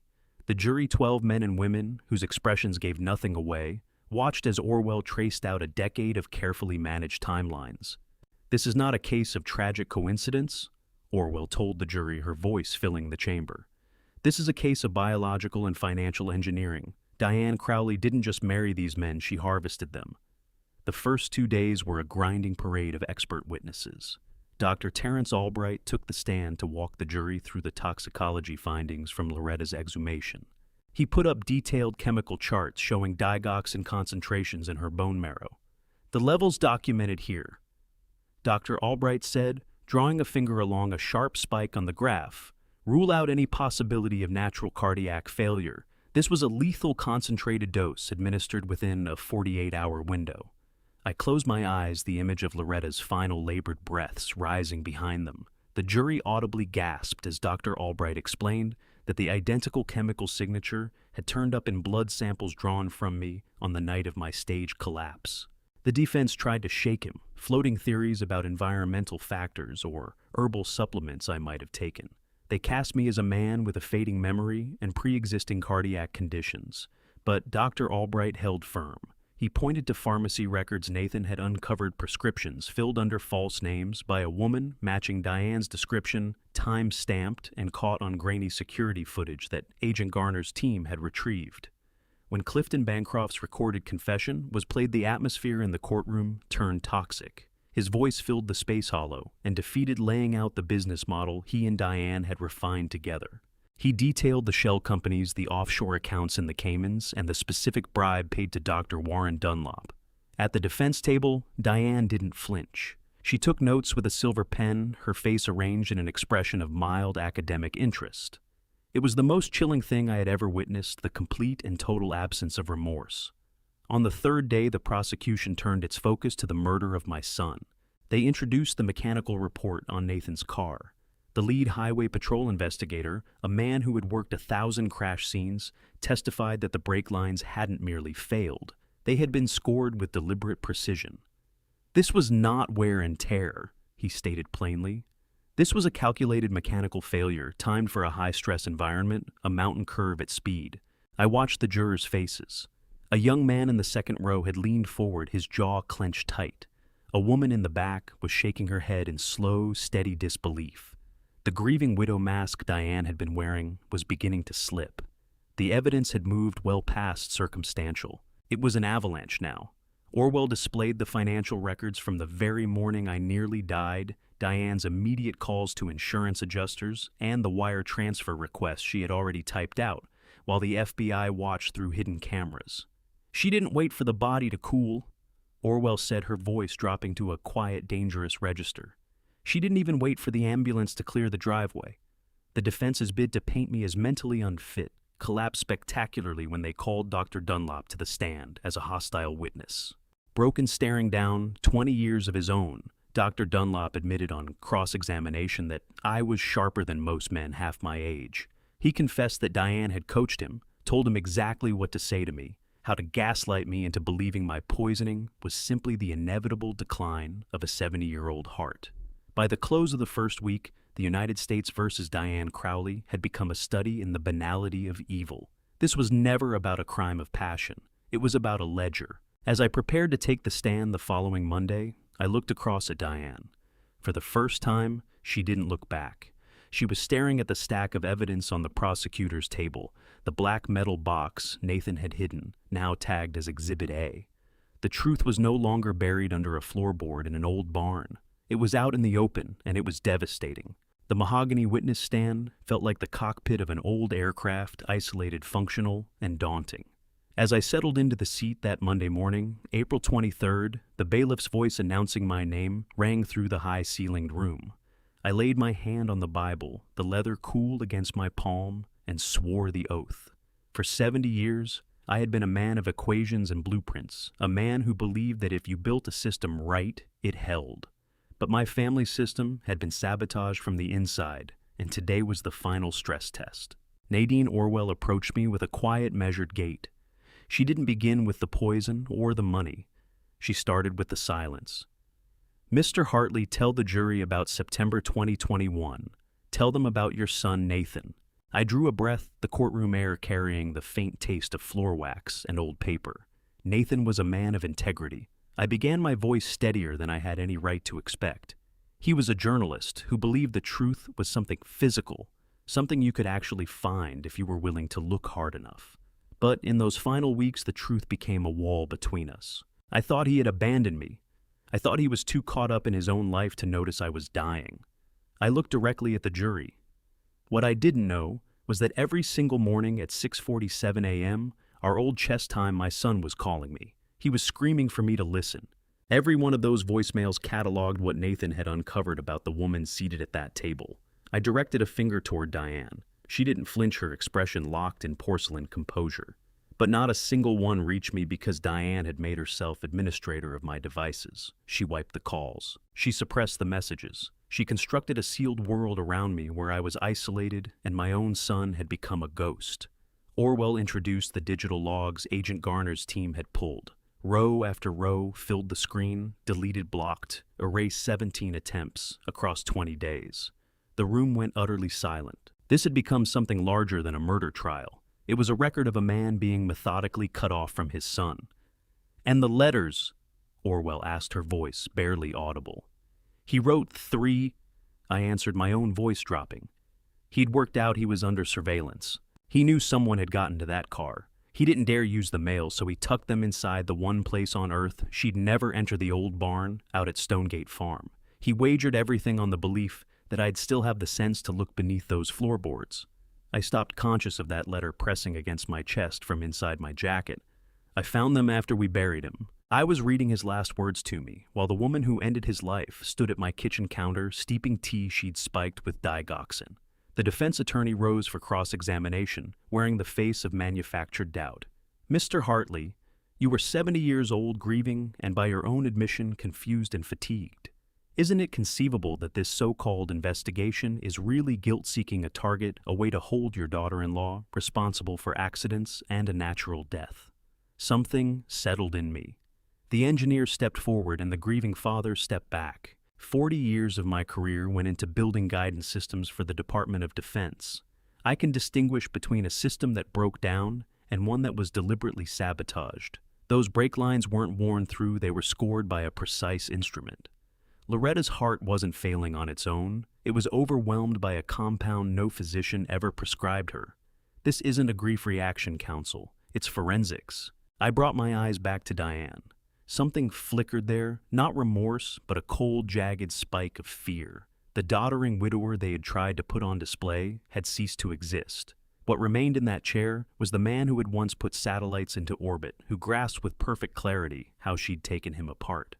You were at my table, I said, the judge's gavel, registering somewhere at the edge of my attention.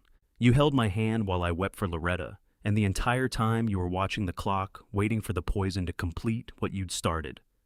The defense attorney sat. He was done. The portrait of a confused, senile widower had collapsed under the plain weight of my composure. Friday's closing arguments ran together. Orwell's a controlled fury, the defenses a scramble for any foothold that remained. Orwell kept it spare. She walked the black metal box to the jury rail and set it down. Nathan Hartley died to deliver what is in this box. It holds the legacy of a wife killed for what she owned and the survival of a father who refused to be quietly disposed of. The jury was out for exactly 4 hours and 12 minutes. The buzzer sounded and the room seemed to stop breathing. We rose as the 12 filed back to their seats. Not one glanced at Diane. Every eye came to me. On the count of first-degree murder of Loretta Hartley, guilty. The word struck the room like something physical. On the count of first-degree murder of Nathan Hartley, guilty.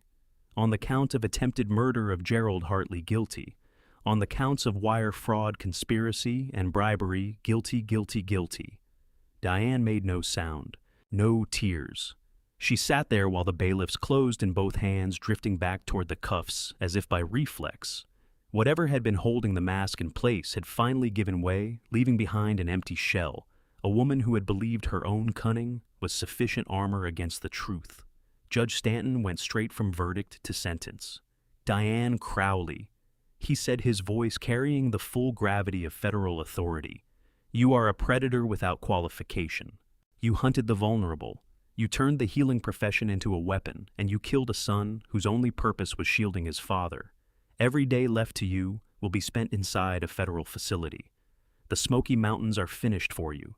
No hand will reach for yours in kindness again. You will end your days in a cell as forgotten as the people whose names you sought to bury. When the side door shut behind her, something hollow opened up in my chest. 3 years of accumulated weight didn't lift it, redistributed. Loretta was still gone. Nathan wasn't walking back into that newsroom, but the machinery had stopped. Her managed timeline had run its last day. Harlan Pickett's hand came down on my shoulder as we cleared the courthouse doors. April's sun hammered off the white marble steps with a brightness that made me squint. It's done, Gerald, he said quietly. No, I replied, my eyes moving out over Nashville. The trial is done, but Nathan isn't finished yet. There's $18 million of her money that belongs somewhere better. Harlan and I already know where the first brick goes. I descended those steps feeling a straightness in my back that had been absent for years. The air no longer carried floor wax and old paper. It carried something off the mountain's pine and the faint taste of a reckoning long overdue. 2 weeks after Judge Stanton read the final sentence, life in federal prison without the possibility of parole, I drove toward Ridgeline Cemetery. The world outside kept its ordinary pace. The spring of 2022 was flowering with a vivid, indifferent beauty. I was still tethered to that gray October morning. I hadn't set foot at the grave since the trial commenced. I couldn't stand before them while she was still fighting in a courtroom, still manufacturing lies for a jury. But that was finished. Diane Crowley was a number in a cell, and I was a man carrying a truckload of white lilies and a heart that had nowhere else to bring them. Every one of my 70 years announced itself in my joints as I worked up the slope, my breath catching not from the climb, but from the sight. Waiting ahead, 2 headstones beneath an ancient oak. Loretta's stone was clean gray marble, quietly elegant in the morning light. Loretta Claire Hartley, 1948 to 2020. Beloved wife, teacher, light. I stood there a long time, the lilies trembling in my grip before my knees finally bent. I kept the promise, Loretta. The words came out in a whisper that the breeze nearly took. I'm sorry it demanded this long. I'm sorry I let her through the door. But she is gone now. She'll never see the sun freely again. I thought about the 50 years we'd accumulated, the thousands of unremarkable mornings, her coffee always on the soft hum she kept up without knowing it, while she graded papers at the kitchen table. She had been the compass of our home, a woman of such fundamental decency that a mind like Diane's was simply beyond what she could picture. The shame that came over me was dense and specific. I had slept undisturbed downstairs, while a predator methodically erased her life above me. Then I turned to Nathan's grave. Nathan Brent Hartley, 1981 to 2021. Investigative journalist, beloved son, seeker of truth. His stone matched his mother's, exactly the two of them side by side, as they were always meant to be, not here. A father outliving his child violates something older than any law I ever swore to uphold. He was 40 years old, sharp and full of purpose, and the courage he showed in those last weeks was something I only came to understand fully once he was gone. I set the remaining lilies against the base of his stone and pressed my forehead to the cool granite. You pulled me back from it, son. The sob I'd held damned since the verdict finally broke through. You could see what was happening when I was blind to all of it. You carried that fight alone while I drifted in the fog she'd built around me. Not picking up those calls is something I'll never stop being sorry for. And letting her drive a wedge between us, that's mine to carry too. I stayed on that hillside for hours. The grief that moved through me was the exhausting kind, the sort that hollows a person out completely. I wasn't weeping over the verdict or the fortune she'd tried to pocket. I was grieving the year her lies had consumed the grandchildren Nathan would never bring home, the Sunday tables that would stay quiet, the laughter that had gone out of those rooms for good. Then I felt a hand settle on my shoulder from behind. Harlan Pickett had followed me up that hill, keeping enough distance to give me room, but too decent to leave me entirely on my own. He didn't say anything. He just stood there, a quiet sentinel beside a fellow soldier in grief. He knew that certain kinds of pain can't be touched by words, they can only be witnessed. Owen showed up not long after carrying a small framed photo of Nathan from their college years, grinning hair going every which way, holding a camera like a man who knew exactly what power it carried. He never stopped believing in you, Gerald. Owen said, his voice rough with feeling. Even knowing she had eyes on him. Even with his car falling apart underneath him, all he cared about was getting that evidence out to the farm. He knew you'd be the one to find it. He trusted you. That was the sentence that nearly broke me. That in his final terrified moments, my son's only anchor was the faith that I'd be sharp enough to look under the floorboards of an old barn. He had staked his life on my engineer's mind, and thank God for once I had not let him down. As the sun started to slip behind the Smoky Mountains and bruise the sky, purple and gold, Father Rourke came and joined us. He didn't reach for easy comfort or rehearsed prayers. He stood there looking at the two graves, then turned to me. Justice is a heavy thing to carry, Gerald. He said, quiet and measured. It settles the account, but it doesn't fill the hole. You have $18 million that was meant to be the price of your life. Don't leave it sitting in a bank. Don't let it stand as a monument to her greed. Make it into a weapon for good. That's the only way to truly honor them. I looked back at the headstones, one final time. The lilies sat white against the green grass, sharp against the red Tennessee clay below. I understood in that moment that I couldn't return to the estate. I couldn't walk through the rooms where Loretta was murdered and where they had poisoned me. The house was a crime scene, a testament to a predator's patience. I needed to build something from the ground up. I needed to take the money Diane had killed for and turn it into something that would make her name fade while Loretta and Nathan's endured. I drew a long, shuddering breath and got to my feet. My knees complained, but for the first time in 3 years, my chest felt steady. I'm going to build a center, I told Harlan and Owen as we walked back toward the trucks. A place for teachers, for journalists, for anyone who needs shelter from people like her. I'm going to put every cent she tried to steal to work so that no one else has to wage this war by themselves. I looked up at those mountains, the same peaks Nathan had loved to photograph. The road ahead was long, and I was an old man, but I had a mission now. This wasn't the end of our story. It was the beginning of their legacy. We left the cemetery without a word, the two headstones standing watch over the truth we had fought so hard to uncover. By the winter of 2022, the Hartley estate, that sprawling cold house where Diane had tried to rewrite my family's history, was gone from my life. I sold it to a developer with plans to turn the land into a public park, and I didn't pocket a single cent of the proceeds. Every dollar from that sale, together with the $18 million Diane had so carefully plotted to steal, was moved into a restricted foundation. I went back to the original 5 acres at Stonegate Farm, settling into the small, weathered cottage my grandfather had called home. From the porch, I could see the old barn leaning under the burden of a century's weight. It was a skeletal frame of wood and rust, the spot where Nathan had pressed his truth into a black metal box. "Don't tear it down, Gerald!" Harlan had warned me weeks earlier as we looked over the early blueprints spread across my kitchen table. The bones of this place are what saved you. Keep the frame, build around the truth.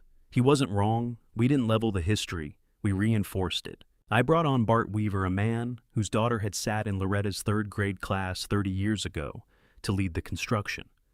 Bart didn't just arrive with a crew, he arrived with a community. Men and women from Knoxville who remembered Loretta's warmth or had read Nathan's early exposés in the local paper showed up with hammers and heart. We worked through the winter stripping out the rot. We pulled up the very floorboards where I had knelt in despair and replaced them with polished white oak. We reinforced the hand-hewn beams that had stood watch, while my son concealed his last will and testament. I spent my days in a hard hat, my 72-year-old hands tracing the grain of the wood, feeling some strange current humming through it. We weren't merely putting up a building, we were performing a collective exorcism. The vision for the Nathan Hartley Memorial Center expanded with every beam we raised. A monument alone wasn't enough. It had to be a fortress of purpose. I worked alongside the architect, a sharp-eyed woman named Vera, who understood that light is the most powerful disinfectant for trauma. We designed the Loretta Hartley Music Wing along the east side of the barn, where the morning sun would pour through floor-to-ceiling glass.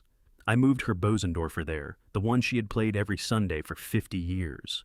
When the movers rolled it into the center of the room, the silence was something you could feel. I sat down at the bench, my fingers drifting over the keys, and for the first time the memory of her didn't press down like a weight. It felt like a melody waiting to be heard.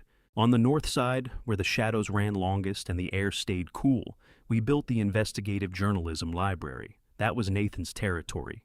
We lined the walls with thousands of volumes covering ethics, forensic accounting, and the history of the free press. In a glass case at the room's center, I placed the black metal box. It sat there empty of what it had once held, but heavier with meaning than ever, a reminder to every student who passed through those doors that truth is often buried but never truly destroyed.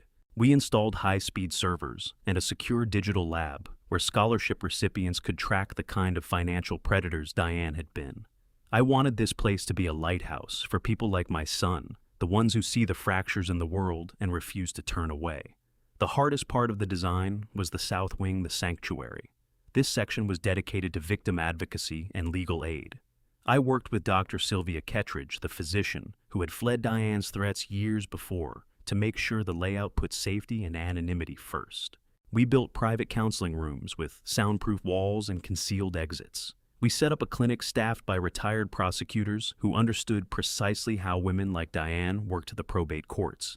I spent long hours with the staff going over the quiet signals, the isolation, the gaslighting, the slow erosion of a victim's sense of self. Every time I studied the blueprints for that wing, I thought about those 17 blocked calls on my phone. I made a vow that no one who came to Stonegate Farm would ever have their voice taken from them.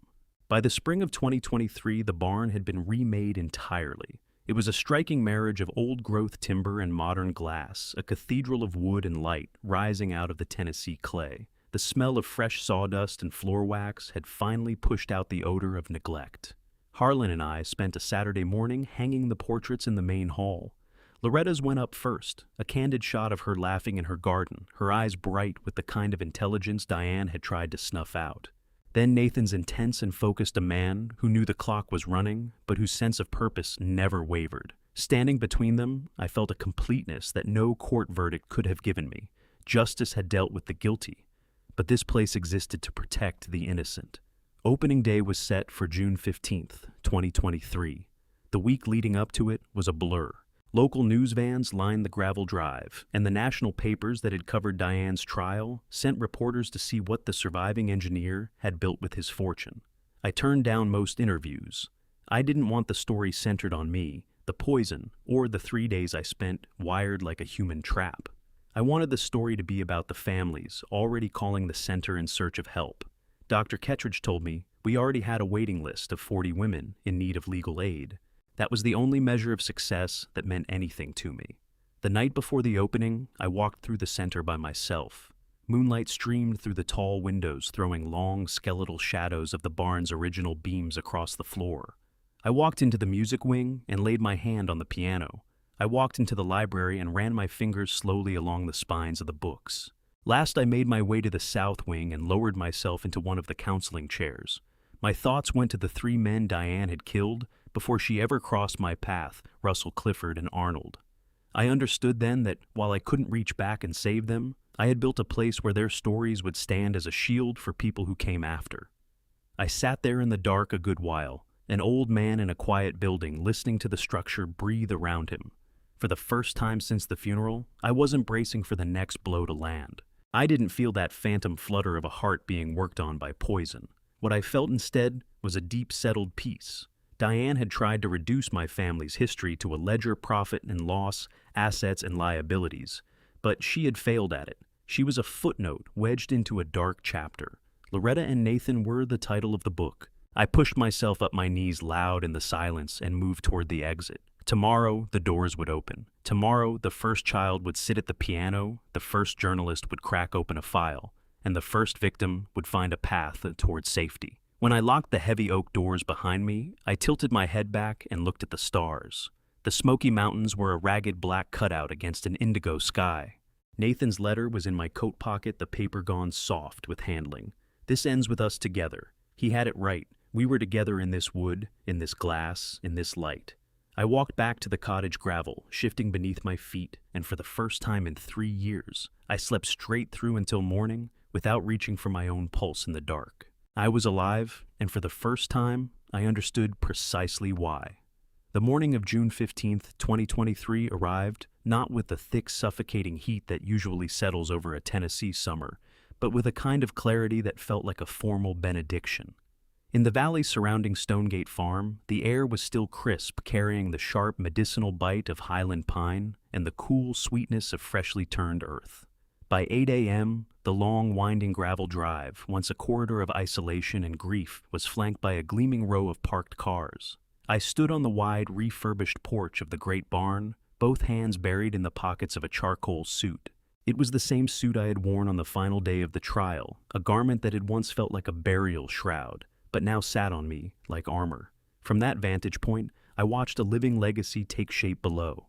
There were hundreds of them, the salt-of-the-earth neighbors who had appeared at my door with casseroles and quiet presents when I was too hollowed out by grief and poison to feed myself. Sharp-eyed journalists who had found a second wind in Nathan's tenacity. The former students of Loretta, now grown silver, threading through their hair, carrying the instruments of the trade she had spent a lifetime teaching them.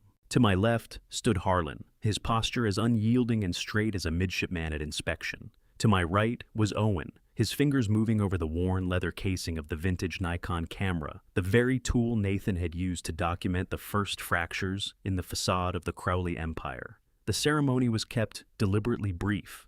I had no interest in a civic spectacle or anything that resembled a political rally. I wanted a handoff, a transfer of the weight of truth from my aging shoulders to the broader strength of a community. This building is a skeleton of white oak and a skin of tempered glass. I told the crowd, my voice carrying with a steadiness that caught me off guard, cutting clean through the mountain stillness. But make no mistake, its real foundation is a black metal box and 17 phone calls that were never answered. My son died to speak a truth that the powerful tried to bury, and my wife lived to teach the beauty that the world tried to silence. Today we stop mourning what was taken from us. Today we begin the work of protecting what remains. There were no ceremonial scissors. Instead, I called forward Vera, the inaugural scholarship recipient, a young woman from the coast whose entire life had been a fight for a platform. I set the heavy brass key in her hand and watched as she turned it in the lock of the massive oak doors. When they swung wide, the oppressive quiet that had hung over Stonegate Farm for 3 years wasn't merely broken, it was shattered, replaced by the rhythmic, hopeful sound of hundreds of footsteps crossing the threshold. I followed the tide inside, moving through the spaces we had shaped from the wreckage of our lives. In the Loretta Hartley music wing, the air seemed to hum with a latent charge. I stopped at the doorway as a 10-year-old boy named Eli, a shy kid from a nearby holler who had shown up in oversized hand-me-downs, settled onto the bench in front of Loretta's Bosendorfer. The moment his small fingers pressed down on the keys, something shifted in the room at a molecular level. He played a haunting stripped-back arrangement of Amazing Grace. The barn's acoustics, shaped to echo the soaring quality of a cathedral, lifted the notes upward into the hand-hewn rafters. For one fleeting, heart-stopping moment, the scent of lavender and old sheet music drifted through the air. Loretta wasn't a memory in that instant. She was a resonance living in the very grain of the wood. Further along the corridor inside the Nathan Hartley Library, the atmosphere crackled with a different kind of energy, intense, intellectual, alive. Owen stood surrounded by a ring of university students, their faces lit by the glow of the display cases. They were leaning in over the black metal box, the Pandora's box that had brought down a titan. He didn't just stumble across the money. Owen told them, his voice carrying a mentor's pride. He found the pattern. He trained himself to see the jagged edges of the world that everyone else had been coached to overlook. In the back row, a young man opened a notebook and began rapidly sketching the complex timeline Nathan had assembled in his final weeks. My son's life was no longer a tragedy to pity. It had become a blueprint for the next generation of seekers. The true heart of the project, though, lived in the south wing known simply as the sanctuary. It was the silent engine of the entire foundation. I stepped into the sun-filled corridor and caught sight of Dr. Sylvia Kettridge. She was speaking in low, measured tones to a woman who had arrived that morning carrying nothing but a plastic bag of belongings. A toddler on her hip, the child's eyes wide with the hypervigilance of someone long hunted. I watched Dr. Kettridge guide her into one of the soundproofed counseling rooms. When that heavy door clicked shut with the seal of absolute safety, a weight I hadn't known I was still carrying lifted from my chest. That single click was the only thanks I would ever need from this life. As the sun began its slow descent behind the jagged ridgeline of the Smoky Mountains, staining the horizon in violet and ochre and gold, the crowd thinned. I walked out to the memorial garden, where the wildflowers were just beginning to take hold. Harlan fell in beside me, his gait unhurried but steady. "You did it, Gerald," he said, gesturing toward the amber glow of the barn's windows. "You did the impossible. You turned a graveyard into a garden." "I didn't do it, Harlan," I answered, my eyes drifting toward the two headstones on the hill above, bathed in the evening light. I didn't have the vision for this. I just followed the instructions they left behind in the margins of their lives. Now the calendar reads March 28th, 2024. Today marks my 72nd birthday. My life has settled into a series of quiet, purposeful rhythms. I live in the small cottage, drink my coffee black, and walk the 5 acres of Stonegate Farm each morning before the staff arrives, while the dew is still thick on the grass. I still carry Nathan's final letter in my coat pocket. The ink is fading into the fiber of the paper, and the folds have worn so thin they're nearly transparent like the wings of a moth held up to a window. I don't need to unfold it anymore. I can feel the shape of his words pressing against my hip, a steady tactile bridge between the world of the living and the quiet of the dead. Diane Crowley remains in her cell in Kentucky. Every few months, Agent Garner calls with an update. Another desperate, frivolous appeal filed, another legal tantrum hurled into the void. But the gates hold, and the world has moved on without her. She has become a ghost haunting a concrete box of her own making, while my family remains vibrantly, defiantly alive in the laughter and the music that rolls through these halls. This morning, as the sun broke over the peaks and burned the valley mist away, I sat on the memorial bench. It was then that the cryptic final line of Nathan's letter finally came clear to me. This ends with us together. He hadn't been speaking about a physical rescue or some miraculous survival. He meant that the love binding us was a tether strong enough that even the finality of murder couldn't cut it loose. We are together in the justice we chased in the walls we built, and in the shelter we offer to those who have no other door to knock on. I got to my feet, my knees voicing their familiar complaint, after 72 years of hard use, and started the walk back toward the barn. I have a 9 a.m. meeting with the foundation board. We are talking through the expansion of our journalism scholarships into 3 more states, the very states where Diane's other forgotten victims once lived. We are going to seek out the children in those broken towns who carry the fire of truth seekers deep in them and put the tools to fight back into their hands. The road stretching ahead is long, and I can't say how many miles remain in these old legs, but for the first time in years, the bone-deep fatigue has lifted. I have a legacy to guard. I have work still to do. As I push through the heavy oak doors and hear the first uneven notes of a piano being tuned in the east wing, a familiar warmth moves through me. Loretta and Nathan are right here, standing in the light. The story did not end at the funeral. And so, that is where Gerald Hartley's story finally comes to rest. Not in a courtroom, and not at a graveside, but in the morning light of Stonegate Farm, with the sound of a piano being tuned and work still left to do. This road cost him nearly everything. A wife he adored, a son who died with the truth hidden in a barn, 3 years of being slowly poisoned inside his own home by someone who wore the face of love. I believe God allowed him to survive not by accident, but because there was still something left for him to build.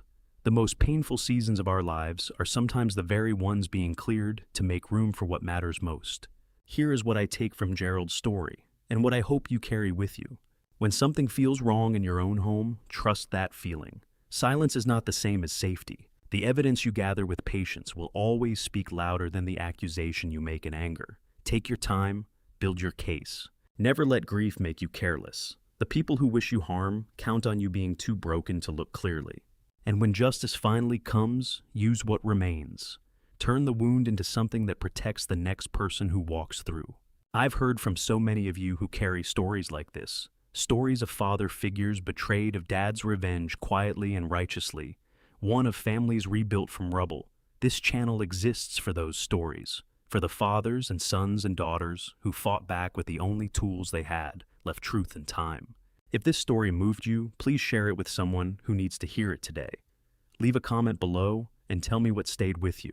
And if you haven't already subscribed to His Hidden Revenge, there are more stories waiting, and every one of them matters. Thank you for listening. I'll see you in the next one.